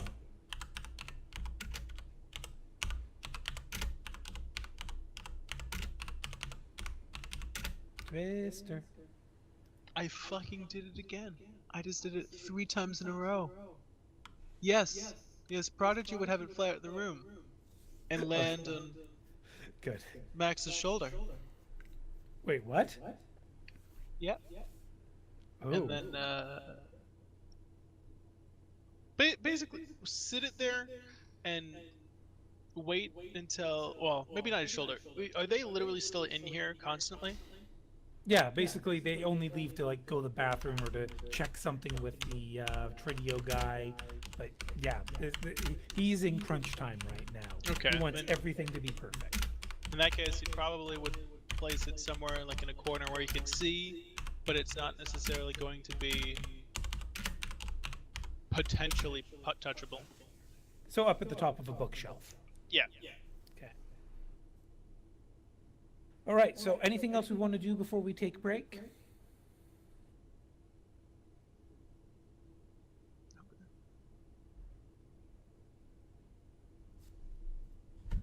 Nope, don't think so.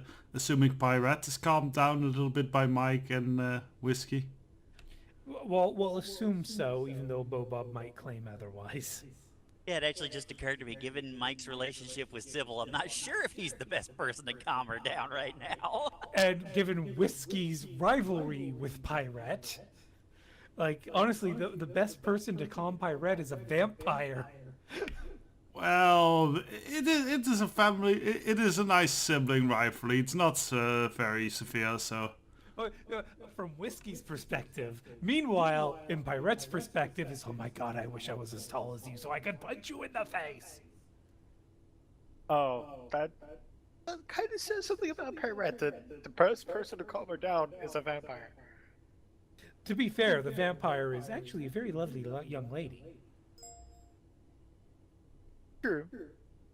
And vampires often have mind control powers, so. That's terrible. She'd never do such a thing.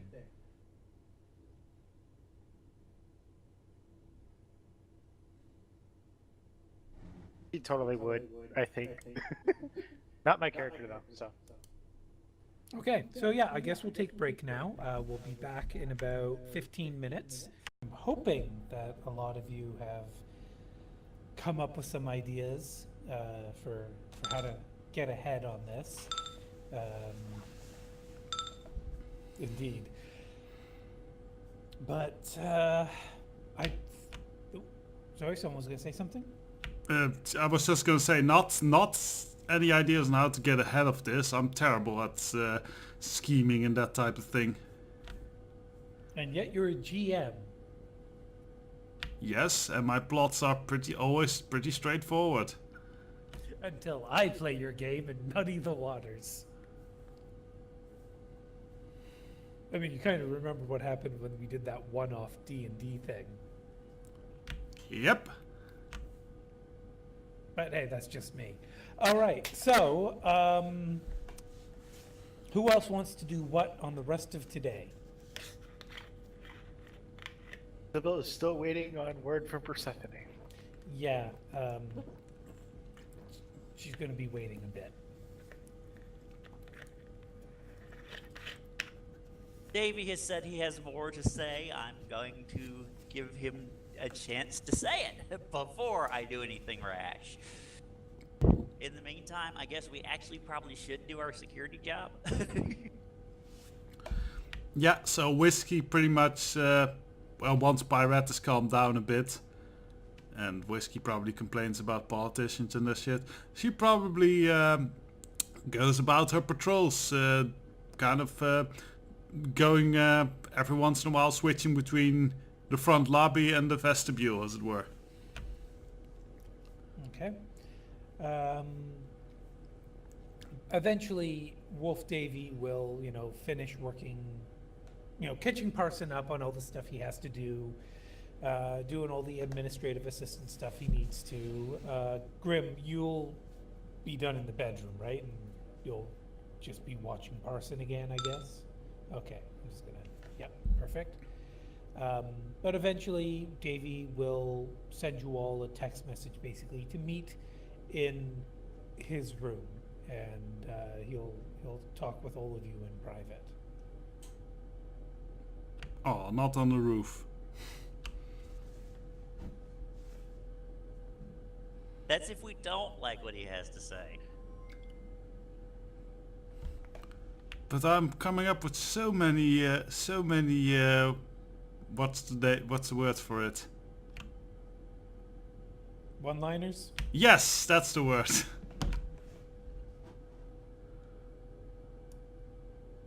Sybil, you have also been invited into the room. Do you come? Andre, you're still here, right? Yeah. All right, I'd also like you to roll 13 SR4 for Pyrette's Assensing. So like what you did last time, but type Assensing instead of whatever it was, Composure, and the total is 13. Hope I spelled this right. Oh, Assensing? It's ass and sing. Okay. But Prodigy, everyone has been invited into the room. It appears Sybil is, yeah, no, Sybil was invited too. So everybody who wants to physically be in the room can be in the room. Oh. Oh shit. It's 14 SR4 is how you format that. Oh, I'm sorry. Yeah. Can't wait for SR14. Yeah, I'm That- surprised they even recognized it. Well, no, it assumes it's a variable, and since the variable hasn't been defined, it is 0. Yep. But Prodigy, are you coming into the room or not? Prodigy would probably send like a thank you for the acknowledgement, but as he would like to continue to perform matrix security, he can keep up with the communications, and still lend his opinion. It's okay, Fatal Child. Don't worry. Just, we all know how Cage is gonna roll now, so everyone just treat Cage like a pariah when he finally shows up. Oh boy. Actually, it'll be interesting to see Cage and Thrax interact. Well, I'm sure it's gonna happen at some point. Yes, as soon as this mission's done. God, oh wait, well, we have to vote on next mission still. However, one of the mission seeds I rolled randomly segues way too perfectly from this mission, so I have to wait to see how you people succeed or fuck up this mission to determine what that segue mission will be. But okay then. He'll also ask you to get the door. Grim, will you close the door as you come in?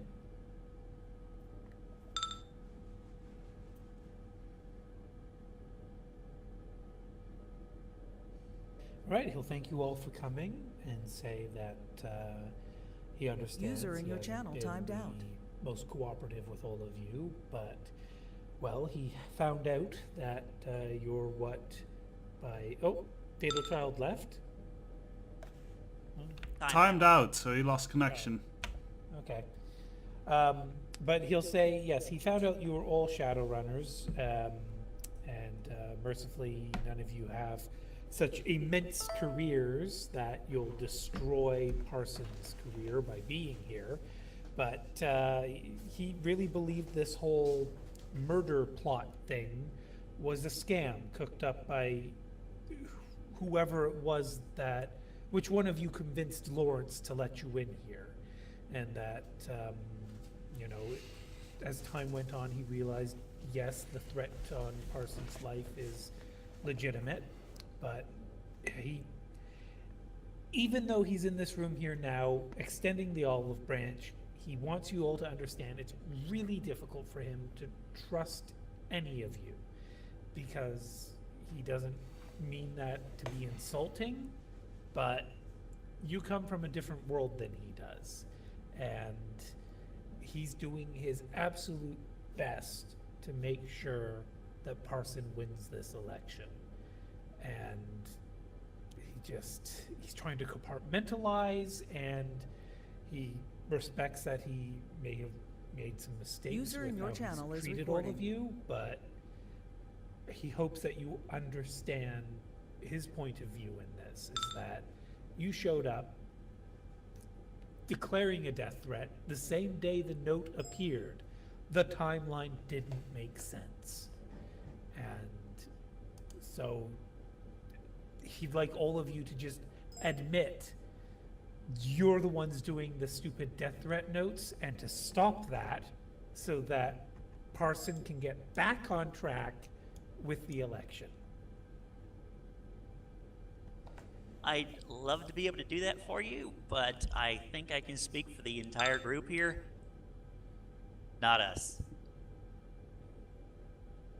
He does not like that answer. He looks like, As a matter of fact, I've been driving myself up a wall trying to figure out how they keep getting here.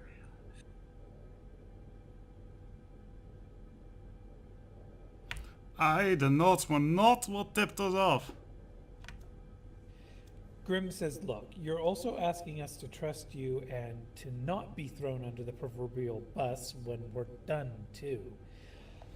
I'll give you a hint. We care about two things. Well, all of us care about being paid, but at least I can vouch for us that we want to see this carried through. And yeah, look, if it was us, I wouldn't have suggested taking the gun from his office. I'm worried he wrote the notes, or at least mental Parsons. Wolf Davy will sigh and nod his head. It's like, yeah, no, nothing like that's ever happened before, so... Okay, I see your point.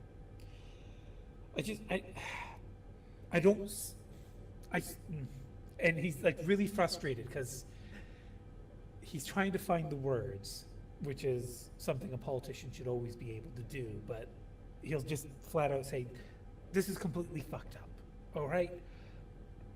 I've known Parson for years. Nothing like this even remotely hinted at all, ever, before now. So, the timing is still too convenient, all right? So, yeah, there's a gap in trust. I understand that, and I want to bridge that gap.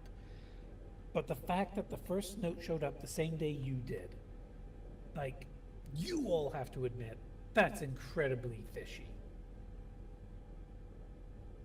I agree, and I personally looked deep into several friends who might have benefited, but no, they're not it. They're not after the notes either. I can't tell you that they want Lawrence gone. Yeah, I'll give you that you definitely no hard feelings about you doing your due diligence on that, but it's driving me bonkers that, I mean, I've glued shut every vent in this place. There's a magic barrier. Out of character, you only just finished gluing everything shut after the last note. There were still vents in his bedroom that you hadn't been able to access until the last note appeared. Well, he still phrased it that way. You know, it's just, Okay. you know, it's like, how is this happening?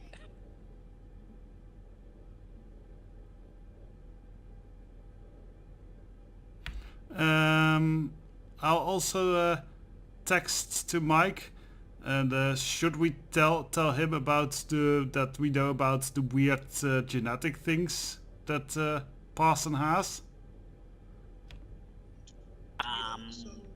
It will probably be brought up during this conversation. Alright, Whiskey will leave it to you to bring that up then.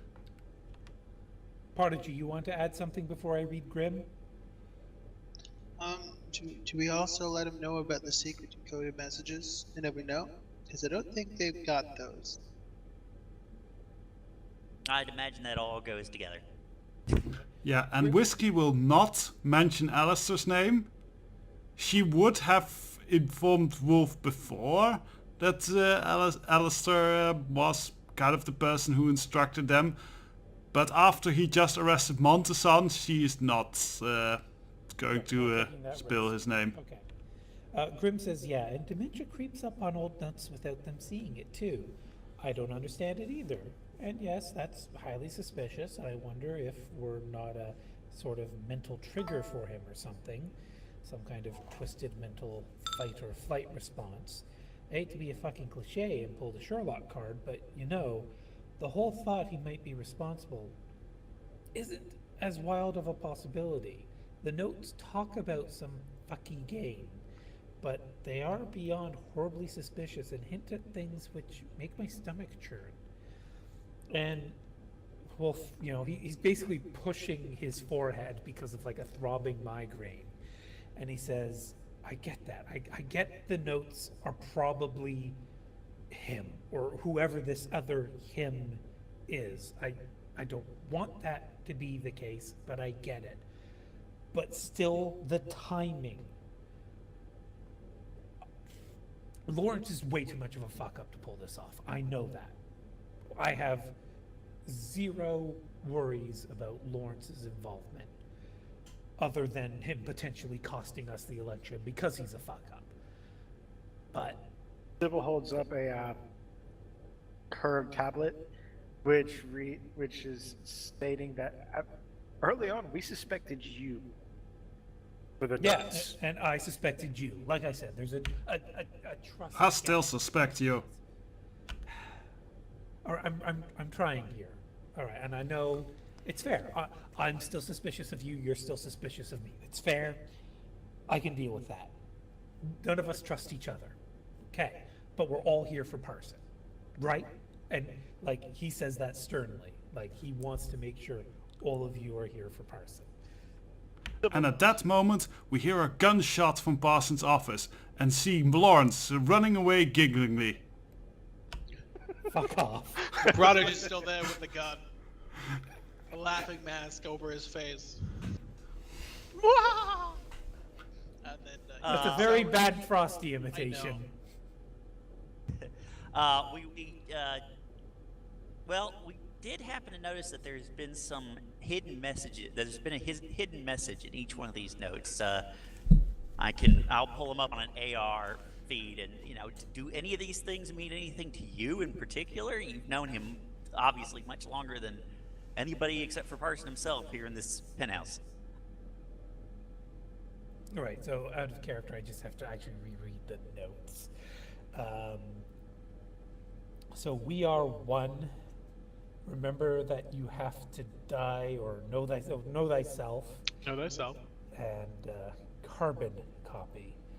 And just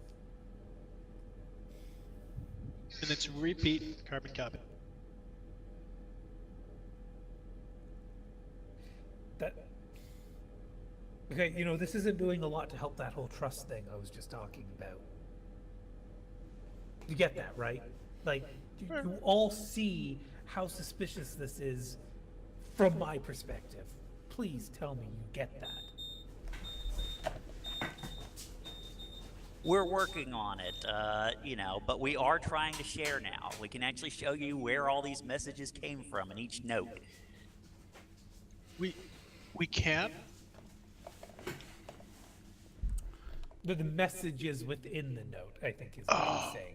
Yeah. the Also, we could discuss the notes and everything and how he might have wrote to himself, but there still is the online for the on the net posted contracts, and those were more like what tipped things off. I like Grimm's comment. So yeah, Grim says, let me put it this way. I don't like or play fucking games. I like fucking, but games piss me the fuck off. And earlier I missed this. She says, it's absolutely suspicious. Fuck, we have the skills to do something like this, but as I said, how would that let us get paid? Remember, we aren't doing this pro bono. And, well, to Grim, he says, well, I mean, come on, you're smart enough to put that together. You show up saying there's a death threat. Oh, we have to pay for security. Oh, look at that. Parson's fine and dandy. You get paid and walked off. Like, come on, that is classic protection racket scheme. And she says, was there not a death threat from his fucking rival? And he'll look like a Bamford situation. Bamford was a nut job, right? So I don't know. Like, Sybil holds up her hand, and Gross drops a message in air. Bamford was responsible for one of the contracts put out on Parsons' life, but he's dead now. So there's no way he can pay. he couldn't pay in the first place, frankly. The guy had used up all of his family's money. Sybil holds this. up a data chip that they got from Montison. Prodigy has that. Unless you picked his pockets. And Prodigy literally walked up to Montison, took the chip from his hand, said thank you, and walked back away. However, in that case, then she won't hold up the data chip. However, Montison had a data chip that had one half of the code from Bamford. Other half of the code was supposed to be given to him after the job was done by Bamford's assistant. Bamford's assistant. Bamford couldn't hold an assistant for more There than was- a few months. Apparently, Bamford had an accomplice with the second half of a code. Okay, like that's okay. And then Grimm says, and we paid a fucking fortune to keep another assassin at bay. That wasn't charity work. Look at us. As he said, we're fucking Shadowrunners. Why the fuck would we pay 10 million just to get the fucking big guy from wrapping his mitts around our boss? You can all tell that you are really aggravating Wolf Davy right now. This is basically turning into kind of an interrogation for him. And he's like, the Bamford thing, I don't want to believe it, but I guess in extreme circumstances that might explain this utter fucking nonsense. Also, What? I don't suspect you also remember the Remora's sister attack just a few blocks from here. I don't know if that's entirely unrelated. So when you mention the Remorse sisters, first he rolls his eyes and just sound like whatever, and then you say not unrelated, and he pauses, and he looks at you, waiting for you to continue and explain yourself. That's the tower that they attacked. Isn't that related to your magical defense here? I'm more thinking that someone riled them up and pointed them this direction. Now, since they are kind of wild chicks, they probably just went for a target rather than the target.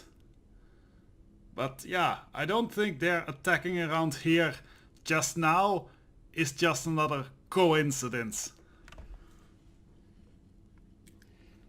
All right. So what? You're suggesting there's blood in the water and the sharks are circling? Is that it? Is it like what? What's your point?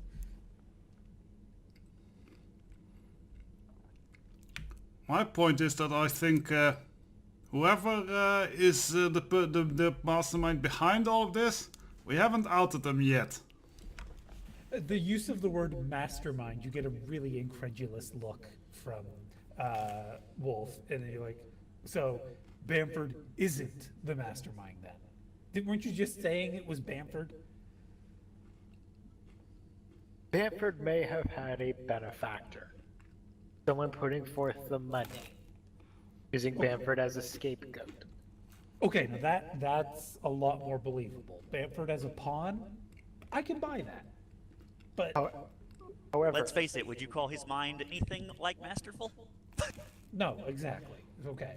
However, So- the issue is, we know that there were contracts out on multiple sites for Bamford.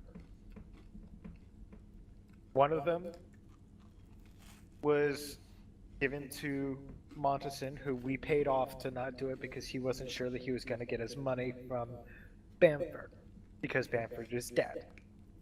So we paid him off 100,000 so he could be paid to do the opposite of what he was originally supposed to do.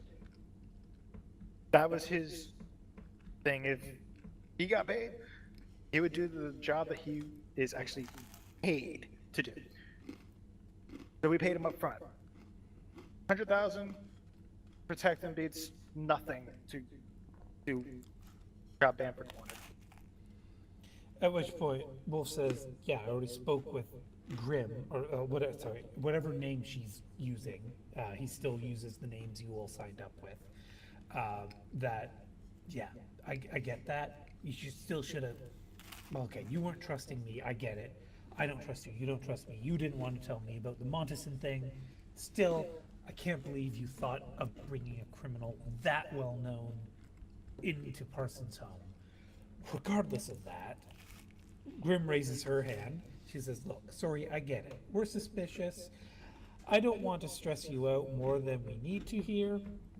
And I have a rather hot mouth. Words. Fuck, you know what I mean. So what I'm trying to say is, okay, we also we have another problem with those notes. And something with the ways he's been acting. I don't understand what our fuck nerds were rambling about, but she would turn to Sybil. There's something else going on with Parson, maybe. And he'll nod to Grim and say, yeah, he's stressed. He's the Doc Wagon looked him over, and Grim says, no, beyond that. He's like,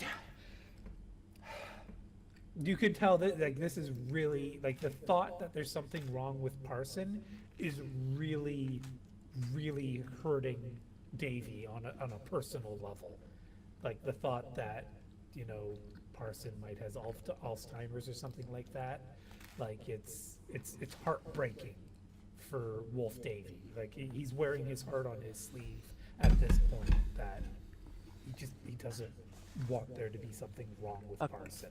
Okay, Wolf, calm down here. If we can figure out what it is, maybe we can help him. Grim turns to Sybil, snaps her fingers, and say, "Hey, kid, bring up what we found."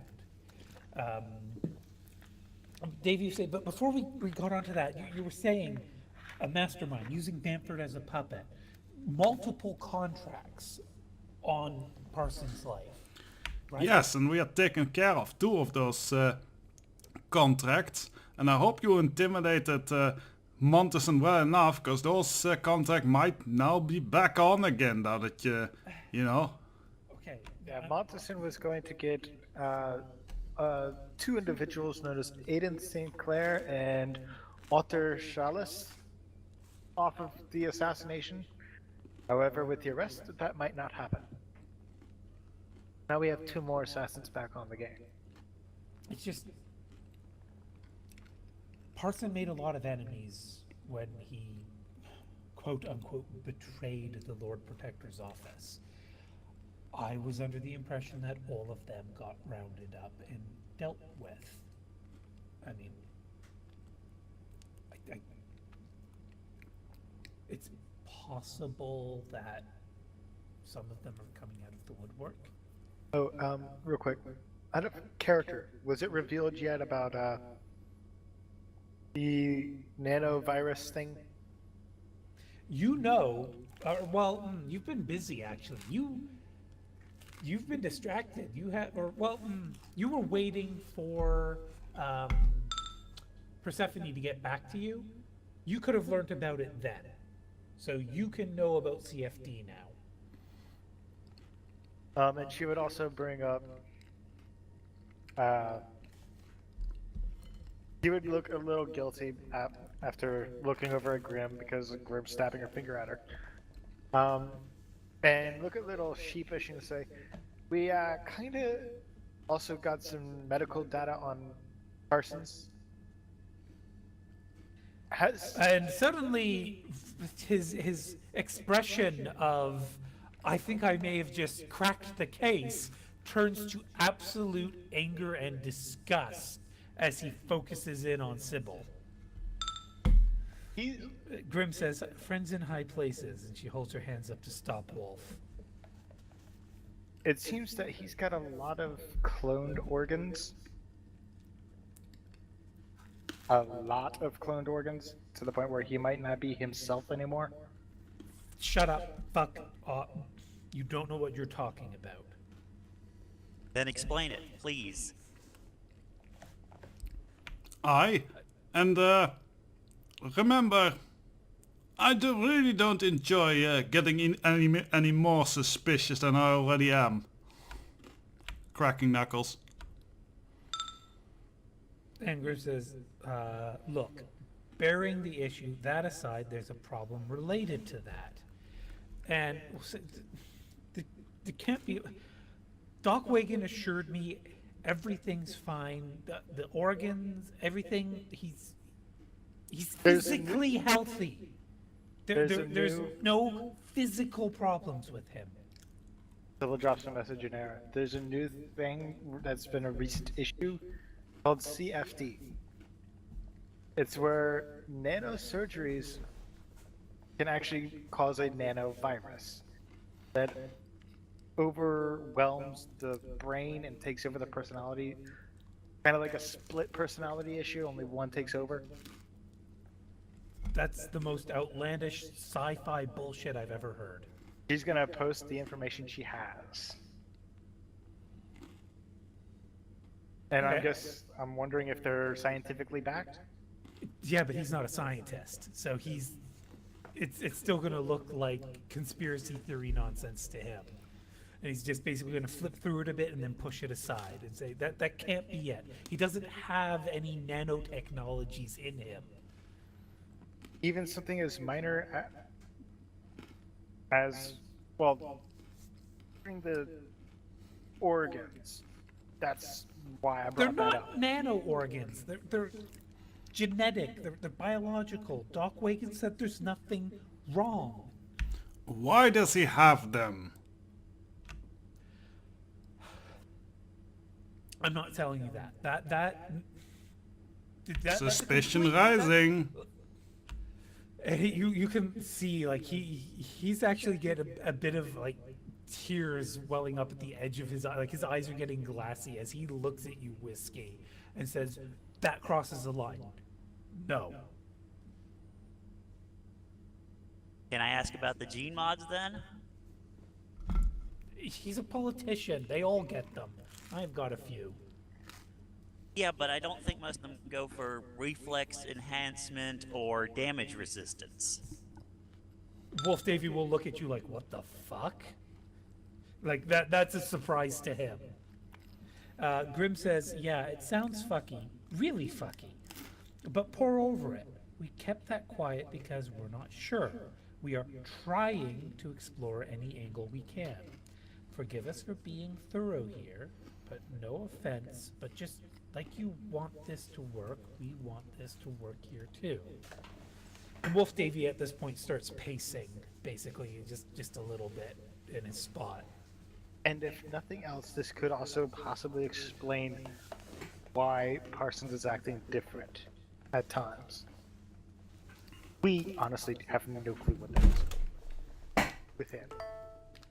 And you can see he just kind of clenches his fist like he's ready to punch the wall, but he takes a deep breath and he stops himself. And he turns to look at you all again and says, "If it's true, then what? Do you expect me to pull him out of the race? Like what? Ruin his entire career?" Sybil shakes her head. No, we're not saying that. But Absolutely not. I think he's a good politician and should keep running. if that is the case, maybe there's something that can be done to fix it. We Grim don't says, know. "Yeah, I get fucking stressed, but I don't forget who I am unless drugs are involved. And no, we don't expect you to pull him out of the race, but you have to know what's going on so you can fucking compensate." And Wolf Davy's like, "Okay, this is the sort of thing that I'd expect Doc Wagon to have informed me of, not you lot." Well then, shows that Dogwagon sucks and you need another provider. It's also possible, I don't know for certain obviously, but it's possible Parson himself asked that they not tell you. But, well, we're telling you. I would pull up a list of the genetic modifications that I was given and said that according to a contact looking at just part of his medical records, he's had all this done. And Grim says, "You're a politician. If there are skeletons in the closet, you need to know which door to keep closed." Wolf Davy will nod to you, Grim, because that's out of everything all of you have said in character, that's the one that resonates the best with Wolf.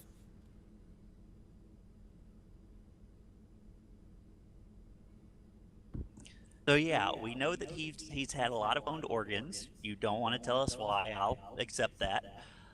We also know that he's had extensive genetic modifications, not all of which particularly make sense for a politician to have. So there may be things that even you don't know, Mr. Davy, as much as it pains me to have to say that. Okay. All right. And I all assume right. he looks over the list I sent him. He at this point he's like he looked at it, but he's just he's overwhelmed at this point.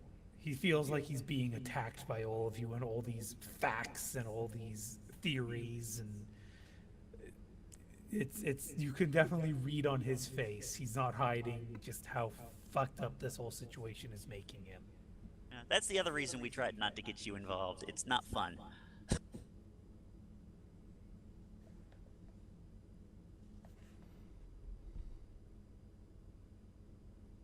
Just waiting to see what Kara's gonna say, and then I've got one more thing for him to go through, unless you guys want to keep going.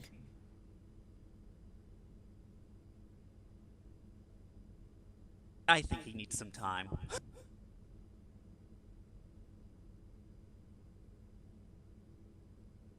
It's not fun.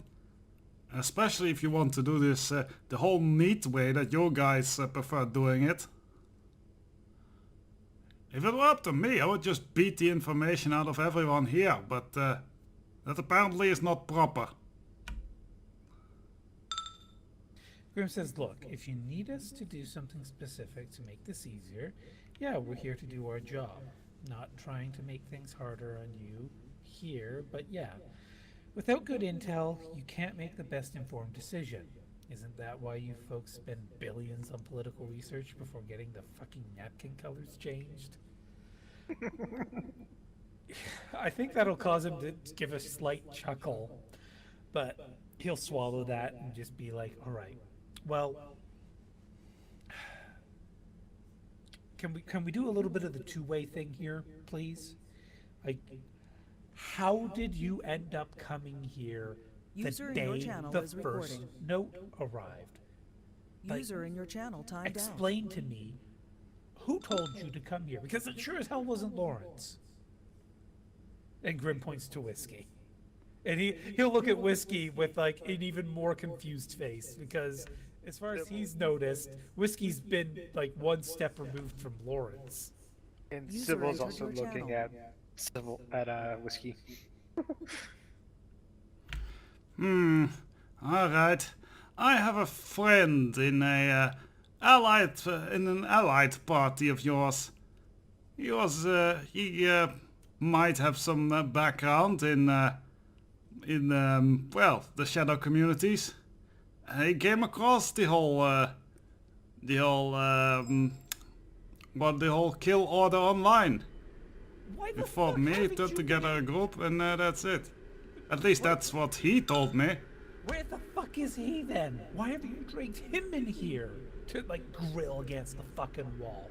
Because he is in the same business as you, and might not want to be seen too much with Shadowrunners. Very fucking funny. But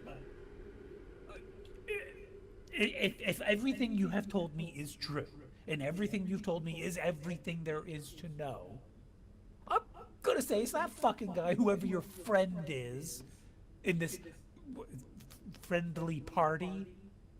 I mean, come on, do the fucking math, woman. By the way, Bob, that was directed to Whiskey. Does Pirate want to get angry? How many stupid things has Whiskey done since this mission started? Oh, fair enough. Okay. Like, how many times have I had to read her the riot act as a She's not sister? getting angry. She's going, praise God, amen. Preach Finally, it, it's brother." not. Finally, it's not me who has to chew her ass out. But yeah, basically at this point, Also, can't connect. oh, it says you've connected. Oh, because the server's been running. Shit. Yeah. Oh, wait, no. Oh, let me- it's loaded? Okay. In any event, what we've been doing is Davey has pulled all of you aside privately in a room to basically, he doesn't trust you, you don't trust him, but we have to work together to keep Parson safe. So, okay, yep, Bobo's here. And yeah, so we've basically been talking in circles a bit, but mainly everyone has ganged up on Wolf Davy, saying you weren't being straight with us, and now Parsons, at risk. Meanwhile, Davy's saying, you have to understand, from my perspective, you're just a bunch of con artists. You showed up here the day the first note arrived, and you still haven't explained how that works. But instead of answering that, you guys kept piling on and piling on and piling on him. And finally, okay, I'm getting some loud noises. But finally, he said, tell me how you came here the day the first note did. And everybody pointed their finger at Whiskey. And Whiskey said, well, she has a friend that's in another political party that pointed the team to the death threat situation. To which Wolf explodes with anger, saying, that's the one who's responsible then. I mean, pull your head out of your ass, put 2 and 2 together. If there's anyone who's pulling strings, it's whoever sent you here in the first place. To which He sent us here to stop his own scheme, you're saying. I understand Whiskey might not get that, but Grimm says, I didn't say she was smart, but she is earnest here. And also, look, as said Wolf, I bring up a cop because I'm an active cop. This shit pays the side bills. I don't take jobs that are either properly serious or something I would enjoy. And as you can tell, I ain't the best at this political BS. So yeah, I took this job because it was serious. And let's say I owe a bit of civic service, and he's an important politician. And yes, Kara, the Ingram guy is the one that Grimm also had a threesome with Whiskey with. Yes. And at this point, Wolf doesn't even know who it is. He's just, based on what Whiskey has just said, Wolf is pointing his finger at whoever Whiskey's contact is. So, Grimm, if you want to take Alistair's side in this, you have the chance. Or if you want to do this another way. Or you can betray him, because I know some of the party had already figured out who basically who gave Whiskey the information. I have. Whiskey dropped the name herself Yeah, on accident. Yes, and then Prodigy researched it, and Prodigy and Sybil both researched it, and Prodigy gave out a dossier, and Sybil gave it, I think, only to Mike. But yeah, basically the whole team knew, and then when Whiskey sees the dossier, she just said, oh, fuck, I said his name, didn't I? I have it on the audio recording. It's rather funny. For Pirate, Whiskey mentioned who she's been shacking up with in the very first session when they reunited, and I was like, oh, now I'm putting the 2 and 2 together with the name. Oh, in this one. Now, out of character, at least for Mike, we know that Alistair bought the contract off of one website. We know that he seemed to be rather rattled about exactly how big of a thing he had stumbled into. And Whiskey at least asked him. Of course, he could have lied, but so we're not without evidence that this is not the answer. Out of character, Whiskey never really fully pursued how Alistair originally found out. Maybe Alistair's a pawn too. Also, Entirely possible. Also, Pirate said, no, somebody that Whiskey knows lying to Whiskey? That's never happened before.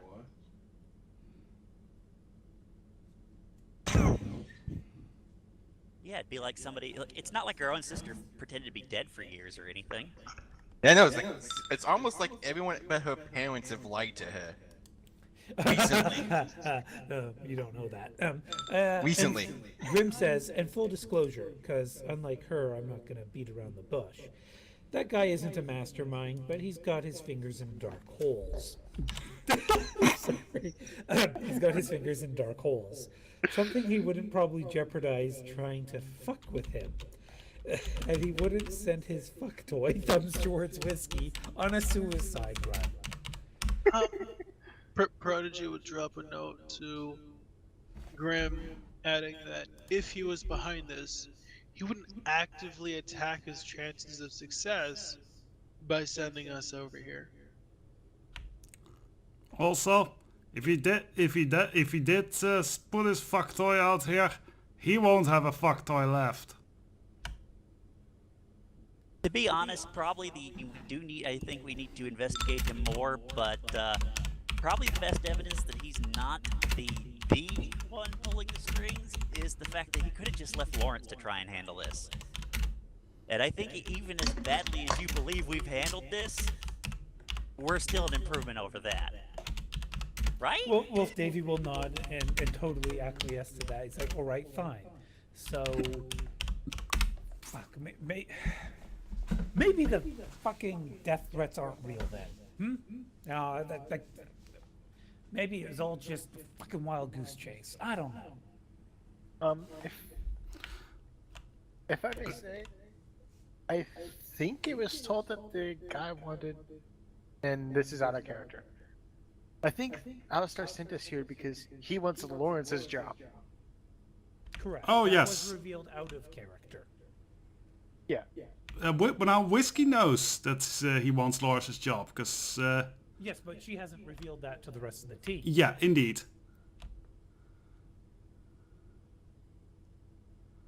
That's all. But yeah, at this point, Davies either stumbled upon, a revelation, or he's in denial when he says maybe all the death threats are just a wild goose chase. Maybe none of it's real, and it's all just here to fuck with us at the most important time in Parsons' career. Well, we'll know by tomorrow. Actually, Have we mentioned? Go ahead. Go ahead. I was about to say, have we even mentioned to Davey our hypothesis, theories of what's going on with Parsons' head in the notes? Yes. Grim was explaining that earlier. That's that part of the reason he's breaking down so bad. Yeah. And Sybil admitted the fact that we kind of got hold of Parsons' medical records and find out he's got a lot of cloned organs, which he immediately cleaned up and said, I'm not talking about that. You don't understand. I'm not talking about that. Well, And indeed, when Grim said that might be the reason he's not Parson anymore, that caused Wolf Davy to practically cry. Like, that was a gut punch to him. And I hate to say this, Pirate at that point would have spoken up about old magical theory and traditions and stuff and explained exactly what this might have do and how and stuff like that. At which point he'd probably suggest, well, maybe I should ask the fashion mage to give me a second opinion. It's fine. I'm just saying, I'm not medically trained, but this is just what I understand from my studies. Yeah. So Grim will wrap this up with basically our cards are on the table here. Look, before you dismiss anything, just pore over the data when you can, okay? And Wolf's like, yeah, no, I mean, I don't want to put it off because it's important. But tomorrow's the debate. I mean, yesterday was supposed to be the debate until everything went pear-shaped last Thursday or Friday or whenever the fuck it happened. yeah, you got a lot of important things to handle. They're all important right now, right? One of those weeks. Thank you for understanding, yes. Can I ask just one more thing? Go ahead. That this is the most important point in his career, and we heard something about a plan when you were talking with our large friend. I know you still don't trust us entirely, but is this something you're willing to help fill in some gaps on? The look on Wolf's face when you get into that is he's basically biting at his tongue while staring at the ceiling without moving his head. So his eyes just kind of roll up, but you can tell he's focused on a point. Not that his eyes are rolling into the back of his head because he's dazed, but because he just... I thought he was having a stroke for a second. No, I thought he was going to reveal he's a Cthulhu agent. It's just that he's kind of... You know when you're like really frustrated, you just kind of stare off into oblivion? He's Yep. zoning out. Not zoning out, focusing, hyper-focusing. Okay. He's Grim trying also- to burn a hole in the wall right there so Yeah. he doesn't do it on any of us. Yeah, and Grim says, look, we're not saying cancel the debate, we're going to be doing proper security and asset management. I am in no way saying cancel, delay, postpone. but we're going to do our part. And then about the plan, he looks to Mike and he says, new policies that basically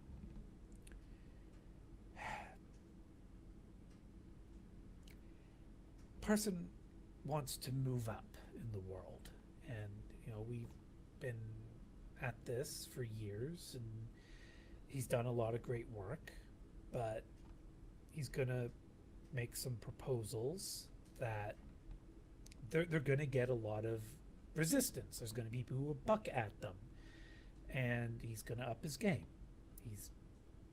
He's gonna aim higher. Are you getting what I'm hinting at here?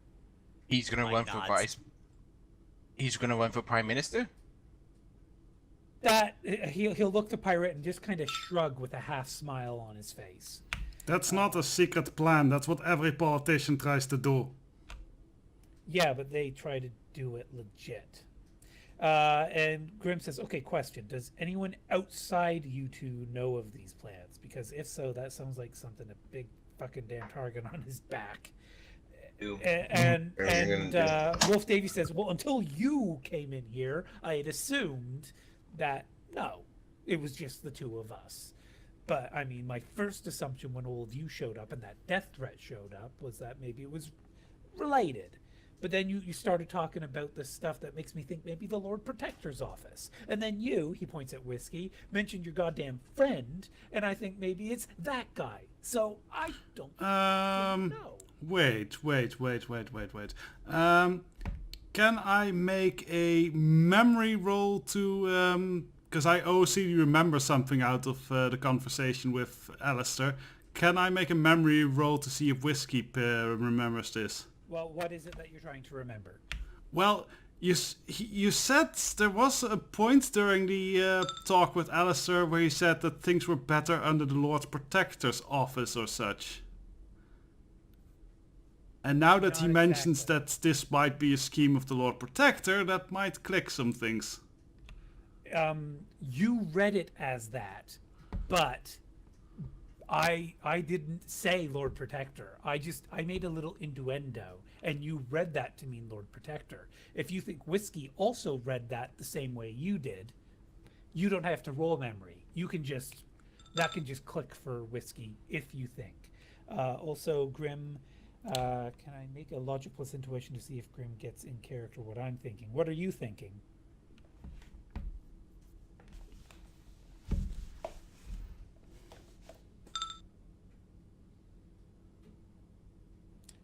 So private message.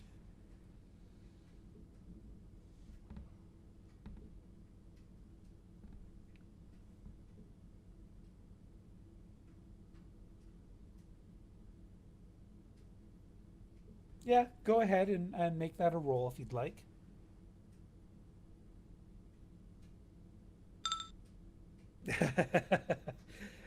Kara doing classic Kara. And Whiskey frowns, just frowns a bit and kind of goes, I'll need to remember this later. So Grim, not just one idea, but two ideas. Yes, your martyrdom angle is definitely on the table. Counterpoint, faked martyrdom. Like the assassin shows up, but is stopped at the last minute by Lawrence, who by all means should not be able to stop an assassin. But oh look, we were proven right. Somebody wanted to stop us. But Lawrence, the guy we elevated from the slums, saved the day.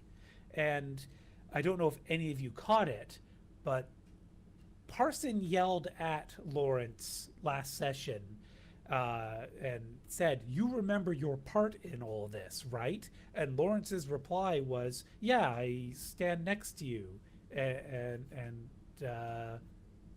then Parson followed up, and look professional. And Lawrence is like, right, yeah. So two ideas have now settled in Grim's head. What? So Lawrence is supposed to take like a bullet for this guy to make everything sell well? That's one of Grimm's plans. The other plan is literal martyrdom. That Parson and Davy have put the hit out on Parson so that Parson will die a martyr to his cause. Would explains why he has the damage resistance gene mods and such in case Lawrence doesn't catch the bullet. However, That's a good point. that did surprise Davy, or at least he sold really well that it was a surprise to him.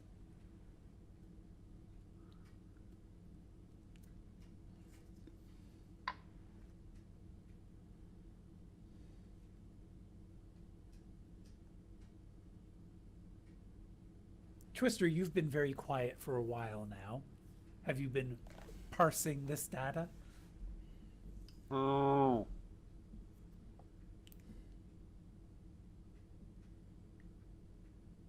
Yes.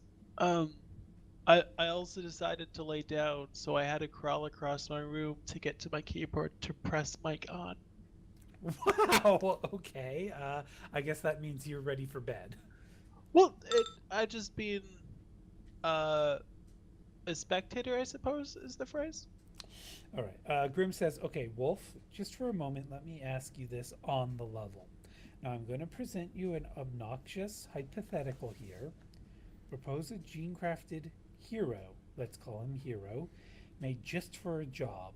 Was here to be here to take the flak off a major proposal by being, say, injured or killed by an assassin. Something to put the public in favor of the plan. Then perhaps, let's say, this gene tool wound up playing that part with no fear or risk of anything happening to, perhaps, let's just call him Hero B, the real hero. Someone who can come out of this on the edge of death and ride a wave of public support into office with a dangerous plan.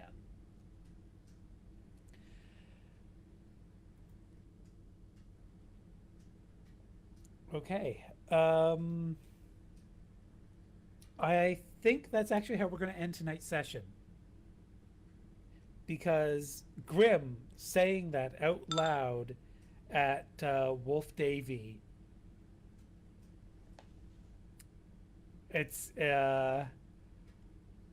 His head explodes. no, his head doesn't explode, but It turns into a tentacle monster? no. But He all doesn't of turn you, into Caligula? all of you roll judge intention. Okay. The weird thing is, if they're doing that, they're setting up this nondescript cult as a fall guy.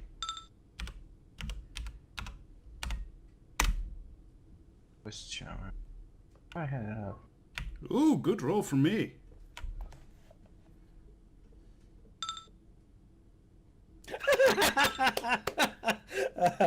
Grim, have you been keeping track of your edge, though? I don't know how much you've got left.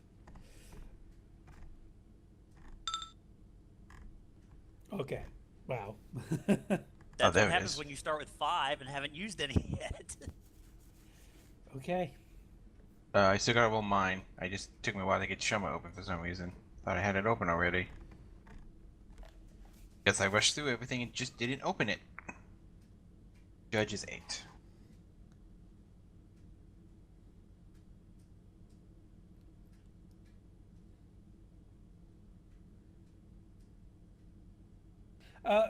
Mustang Mike, don't you have software that you get to re-roll your judge intention roll because of one of your softwares?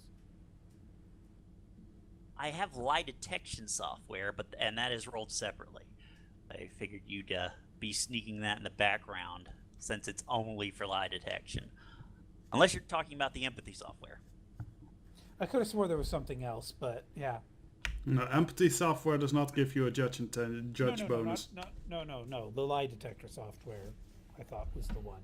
Wow. Me, Grim, and Whiskey are just spot on just reading this guy for some reason.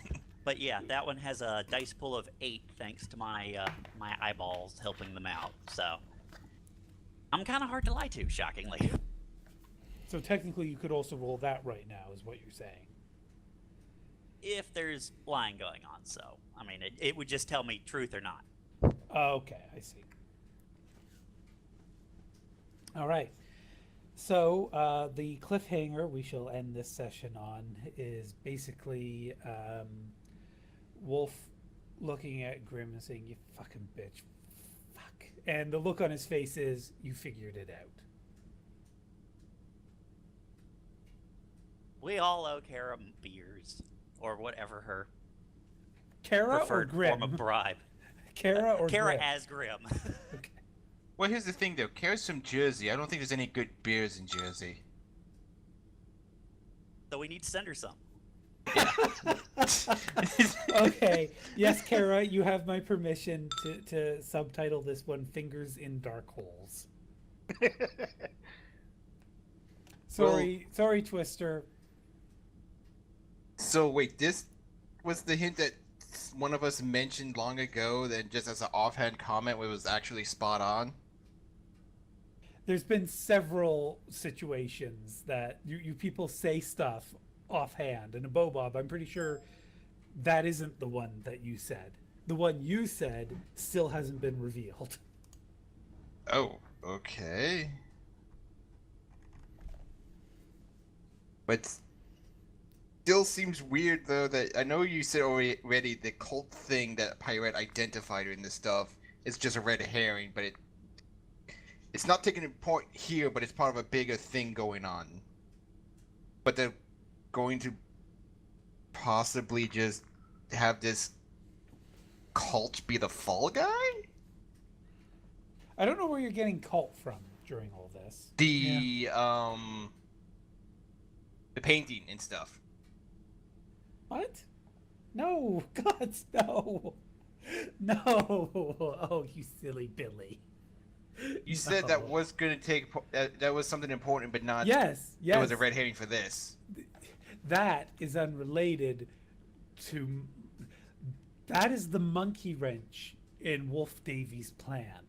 That was the unexpected thing that he still can't explain, and why he's so sure you're all responsible for it.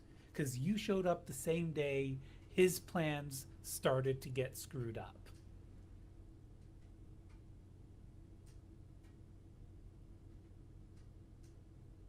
I blame Whiskey not being able to keep it in our pants.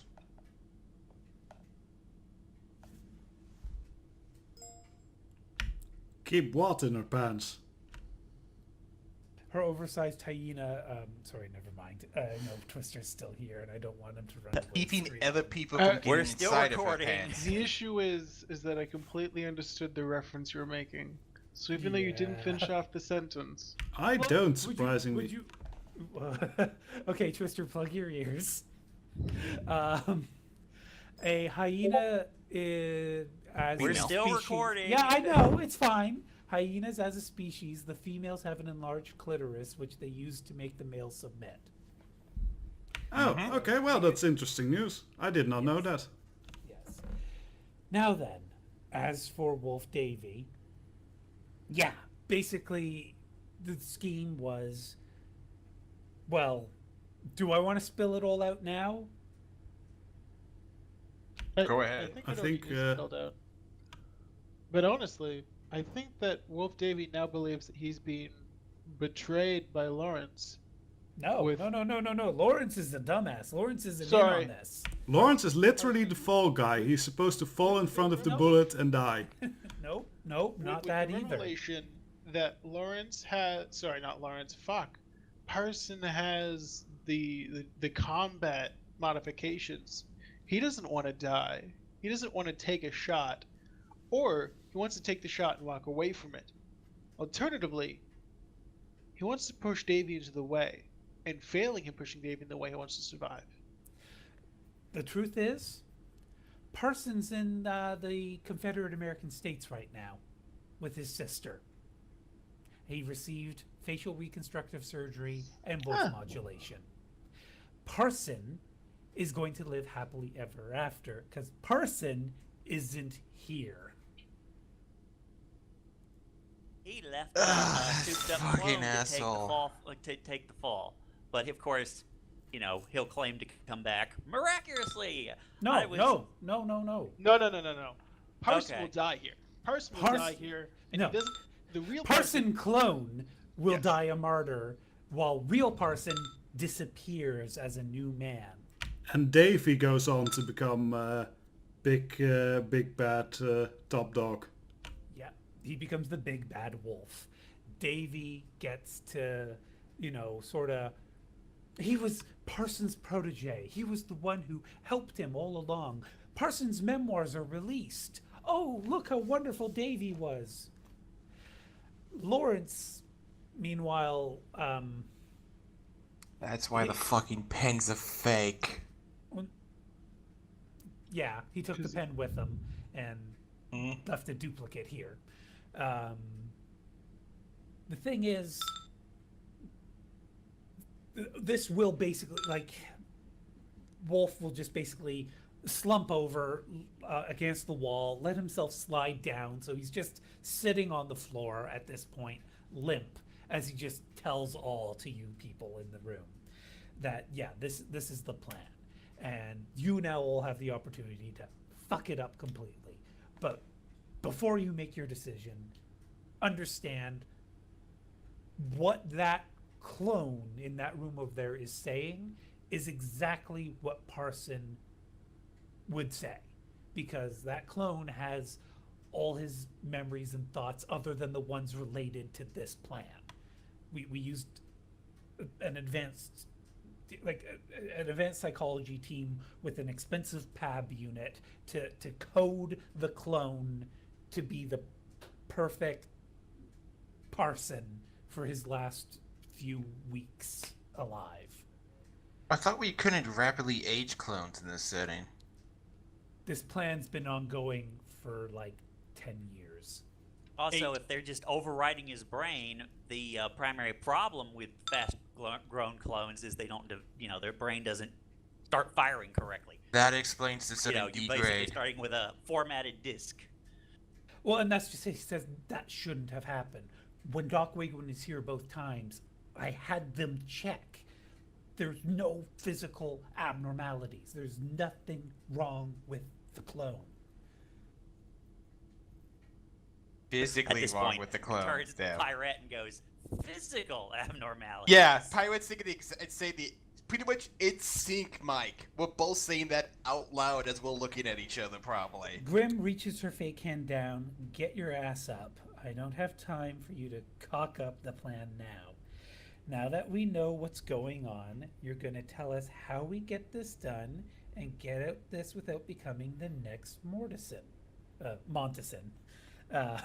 Mortison is actually a funny pun there, by the way, but I think it was just a typo.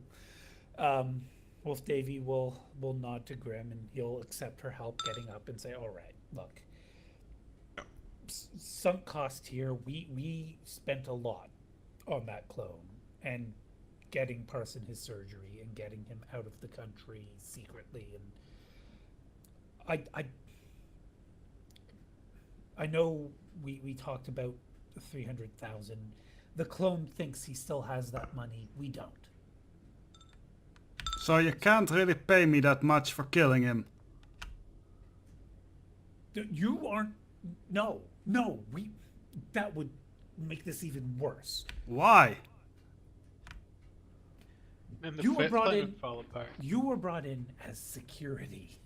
And then the security turned out to be the assassin. It would make. And it would make Lawrence look guilty, since he brought us in. And then you go to jail. Yeah. Okay. Fine. You're okay with this? Well, that part is what we would need to figure the tricks out then, doesn't it? Well, no, we don't, because Tuesday is coming. Oh, that sorry, loser. Grim, sorry, shut up. Grim was interrupted. Grim, your last message, was that your interruption, or was your... Okay. Grim says, if his mind is getting fucked up, though, by the new disease, we need to quickly figure out how to stabilize it so nothing happens during the debate as well. Do you realize what could happen if he switches personalities mid-debate? She holds her hand to shut up Whiskey. 5 hits on my magical theory. For what? Pretty much as he gives us the whole spiel and all that information, as me and Mike just was like, Oh, nothing physical, you say? All right, well, Pirate, roll memory for me. Memory? 13, that's... Oh, wow. 13 again.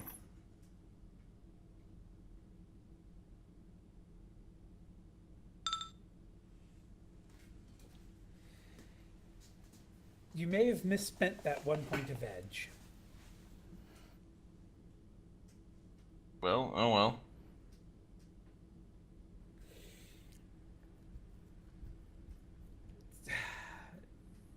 If you had one more hit, it would have been... All right, sorry about Bob, you were one off, but I'll let you know right now. This is, like, if you ever review all the recordings, you'll realize, because I've re-listened to all the recordings, and I have given it away to you. But because it's, months apart now from when we started this and when we're finishing it, I understand. Months apart with weeks. Yeah, and like so it makes sense that you as a player would forget, and it also makes sense that Pirate, in her OCD kind of absent-minded professor mentality, that she hasn't put these two puzzle pieces together. So I'm sorry, you're so Would I need close, one hit on my but- memory or on my traditions? on the memory. Oh, I have one more edge. Do you really want to spend it now, though? Yeah. Okay. I haven't done any rolls today. I've been dealing with people today, so yeah. But I'm not saying your edge is restoring for next session. I know. Okay. I'm staying out of this. I'm just gonna, if shit hits the fan and we actually get into a fight, I'm sending Tinder in and just letting him do what he wants to do. And I'm just gonna find cover. And honestly, at this point, we could basically just walk away from this whole scene and say, yeah, we'll keep quiet if you slip us some money or favors later, and basically be done with the whole mission. It would have to be favors because. Yeah, he just admitted he doesn't have money.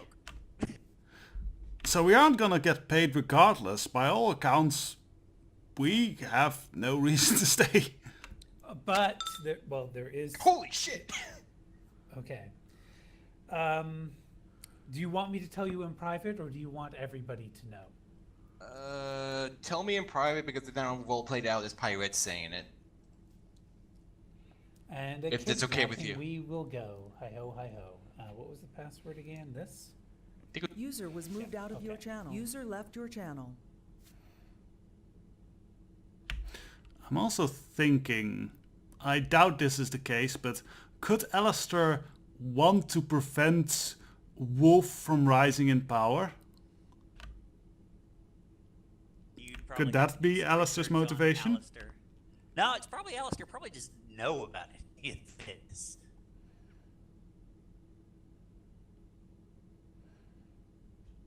Because yeah, I don't think his thinking, at least by the reaction I've gotten so far from Alistair, that his thinking goes that far up. I think he is pretty much on the level of just wanting to replace Lawrence and kind of work as a hanger-on. Well, do realize that if this thing goes forward, Alistair's screwed. So how does Whiskey feel about that? Yeah, this is a tricky one. It's not particularly screwed due to the fact that he just doesn't get a success. Well, That's what basically be sabotaging his entire plan. Well, maybe, but what Whiskey could do is, if they do owe favors to Wolf, Whiskey could go like, all right, as one of the favor, you're gonna take on my friend here. Possible. He certainly isn't going to rehire Lawrence, that's for sure. Indeed. User was moved to So your channel. Abobob figured it out in session 3, but he thought it was a joke. This whole I s- time he had the truth, but he thought it was a joke. Okay. Can I like change? Pirate needs to roll composure, I think. Yeah, because let's see here. How loud is she gonna be swearing in Gaelic? I didn't know Pirate could be louder than Whiskey, You've never seen an upset pirate. but we might. You'd be surprised.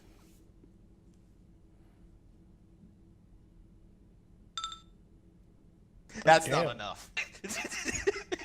She's pissed. I would say that's actually one off, actually. She would need 6 to hold her shit in. So what, is Pirate like punching the broom closet door? No, she's just audibly just slapping her face with both hands and just cursing in Gaelic aloud. Pretty much, she is cursing so hard and so awful in Gaelic, it would make a Marine and a sailor blush. Meanwhile, Whiskey's like, oh, I can do better than that. I was just about to say she will join Pirate in cursing in Gaelic. Not so much that she's angry, more that she just enjoys cursing in Gaelic. Yeah, Whiskey, you're gonna hear mixed in is clown, that fucking clown mixed in with the Gaelic. Yeah, we know Lawrence is the fall guy. What's No, wrong clown. The one who says jester whenever you say clown. Killjoy. All right. Yeah, again, no, that was only out of character. Only Whiskey's heard her mention that right now, because she's just still just in a rampage in Gaelic right now. All right. So, is that it for tonight? Since I Yes, think you but wanted to no. stop about 15 minutes ago. I did, but Bob, out of character, just tell them what Pirate has realized. Okay, as soon as she calms down, she's just pretty much gonna say like, the person who's been leaving those fucking notes, who's been dealing shit with fucking this apparently yelling who out of character, who is still in this place?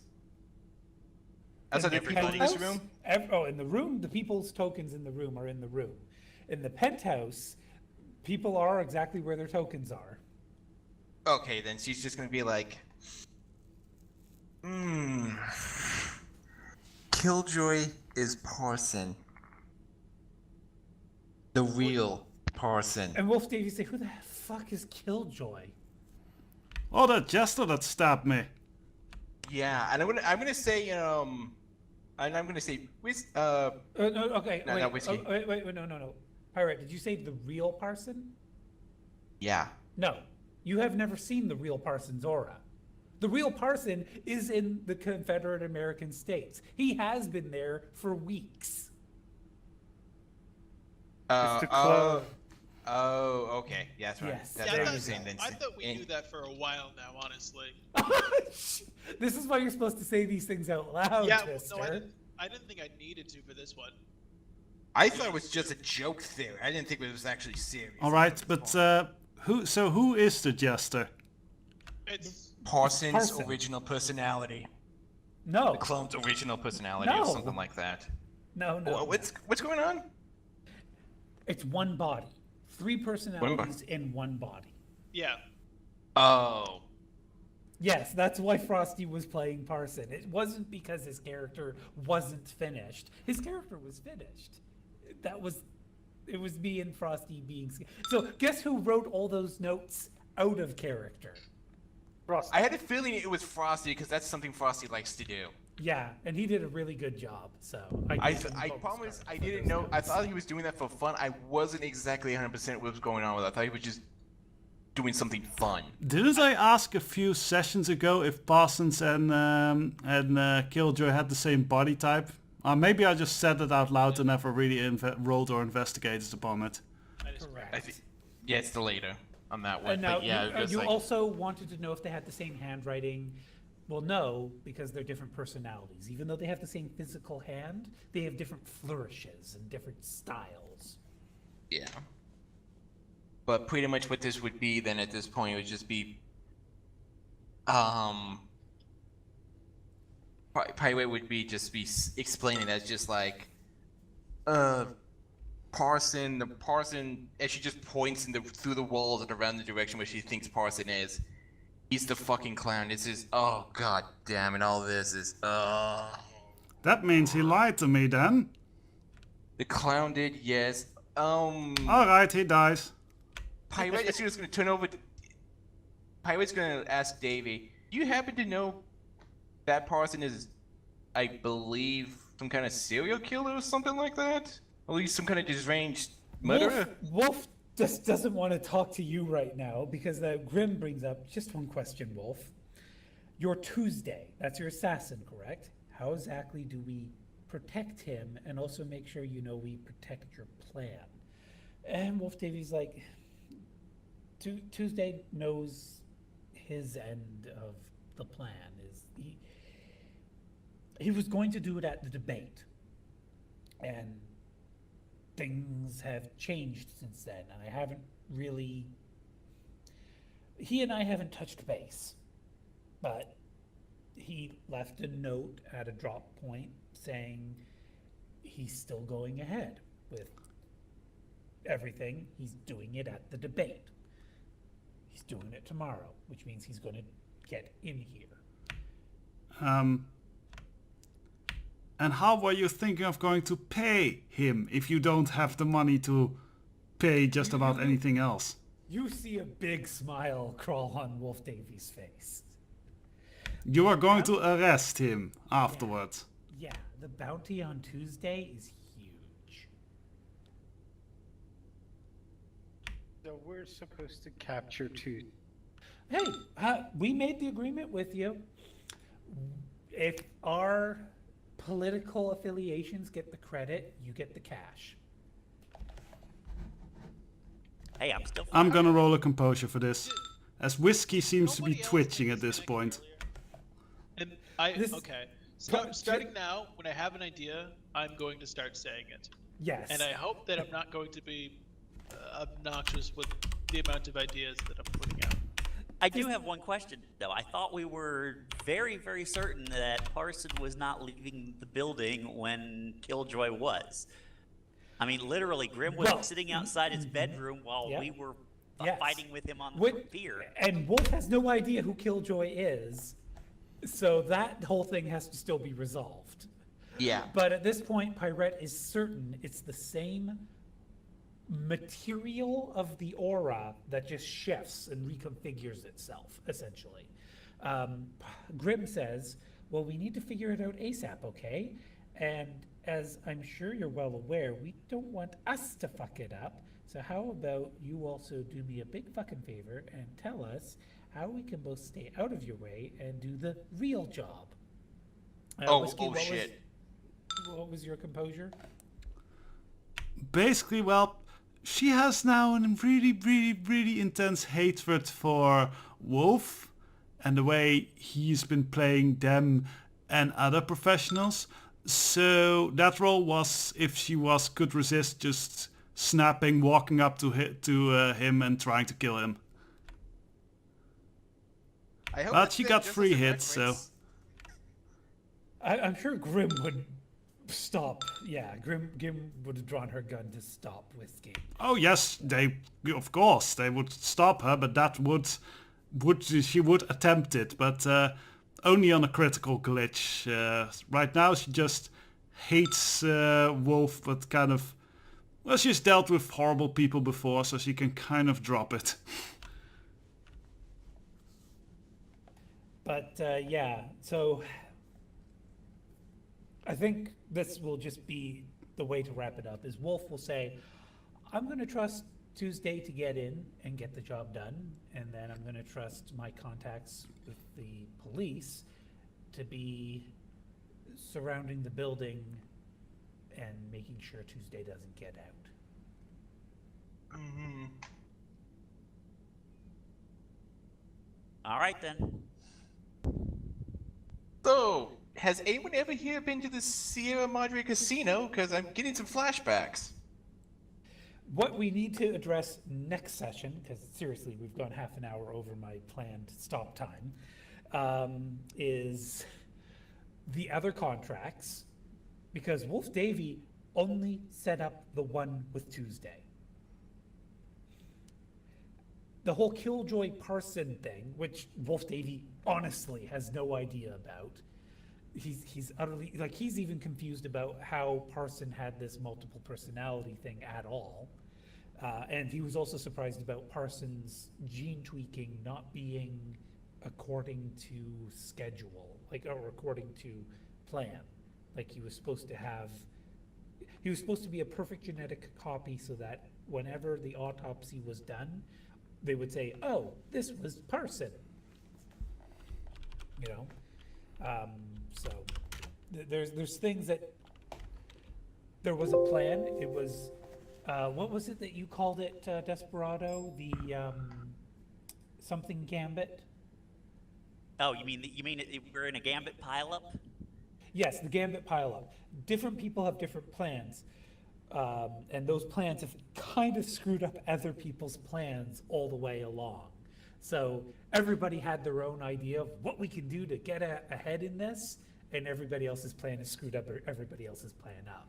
So you stand uniquely in the position of knowing what most of these plans are, at least in theory, so that you should be able to sweep up and get everything nice and neat for your benefit.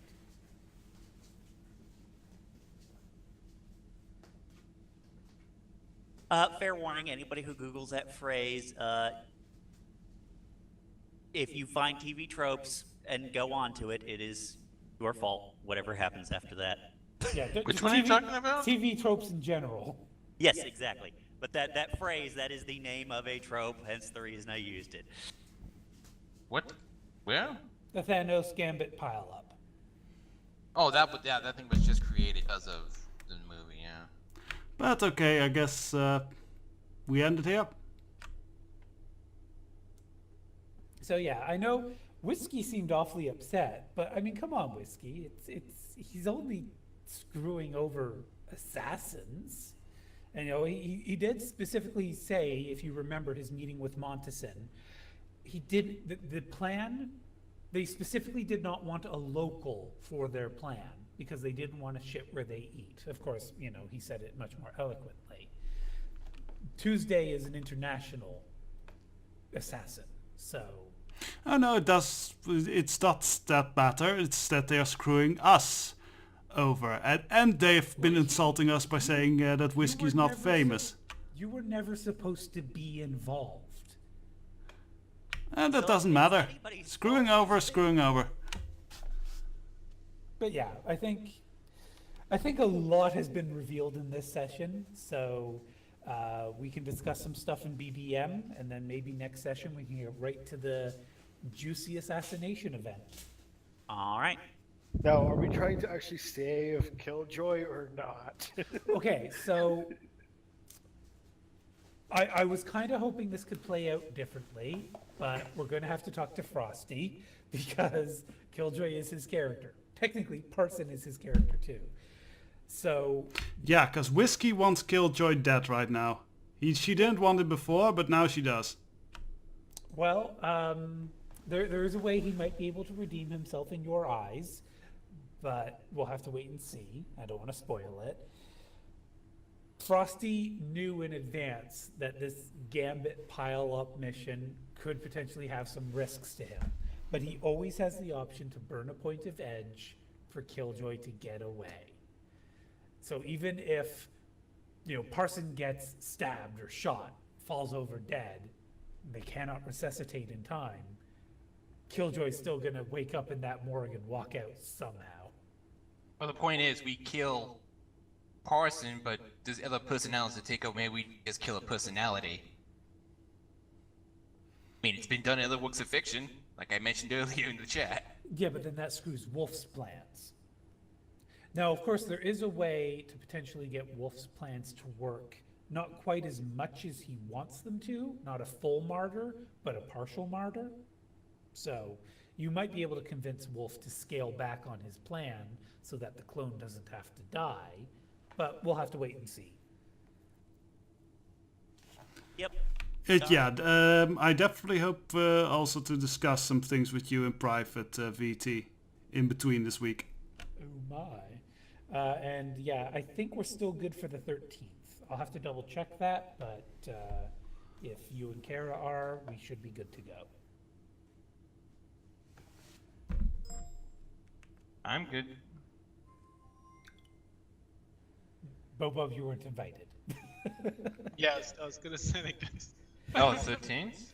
The next session for this campaign is the 11th. I think Oh, this is sorry, a I got my campaign dates I'm wrong. explicitly invited to not come to, actually. You were explicitly invited to not have to think about it, Twister, because we know you don't want to have to think about it. So instead, think about there's the reason why Parsons' personality shift may have occurred. We gotta find the... Pretty much it's just figure out the triggers. Of which... There are no triggers. I'll tell you that right. You in character don't know that, sure. But basically... Something's gotta be happening to cause one of the personalities to take over the Yeah. others. Killjoy's in control. Oh. I didn't know he was... I was thinking that he was the dominant one. But Yeah. then... Killjoy's the Very dominant towards one. What's confident getting the other otherwise. two to take over? Well, that's just it. Killjoy might be in control, but that doesn't mean his plans aren't also getting screwed up due to something unforeseen, as in a third personality manifesting.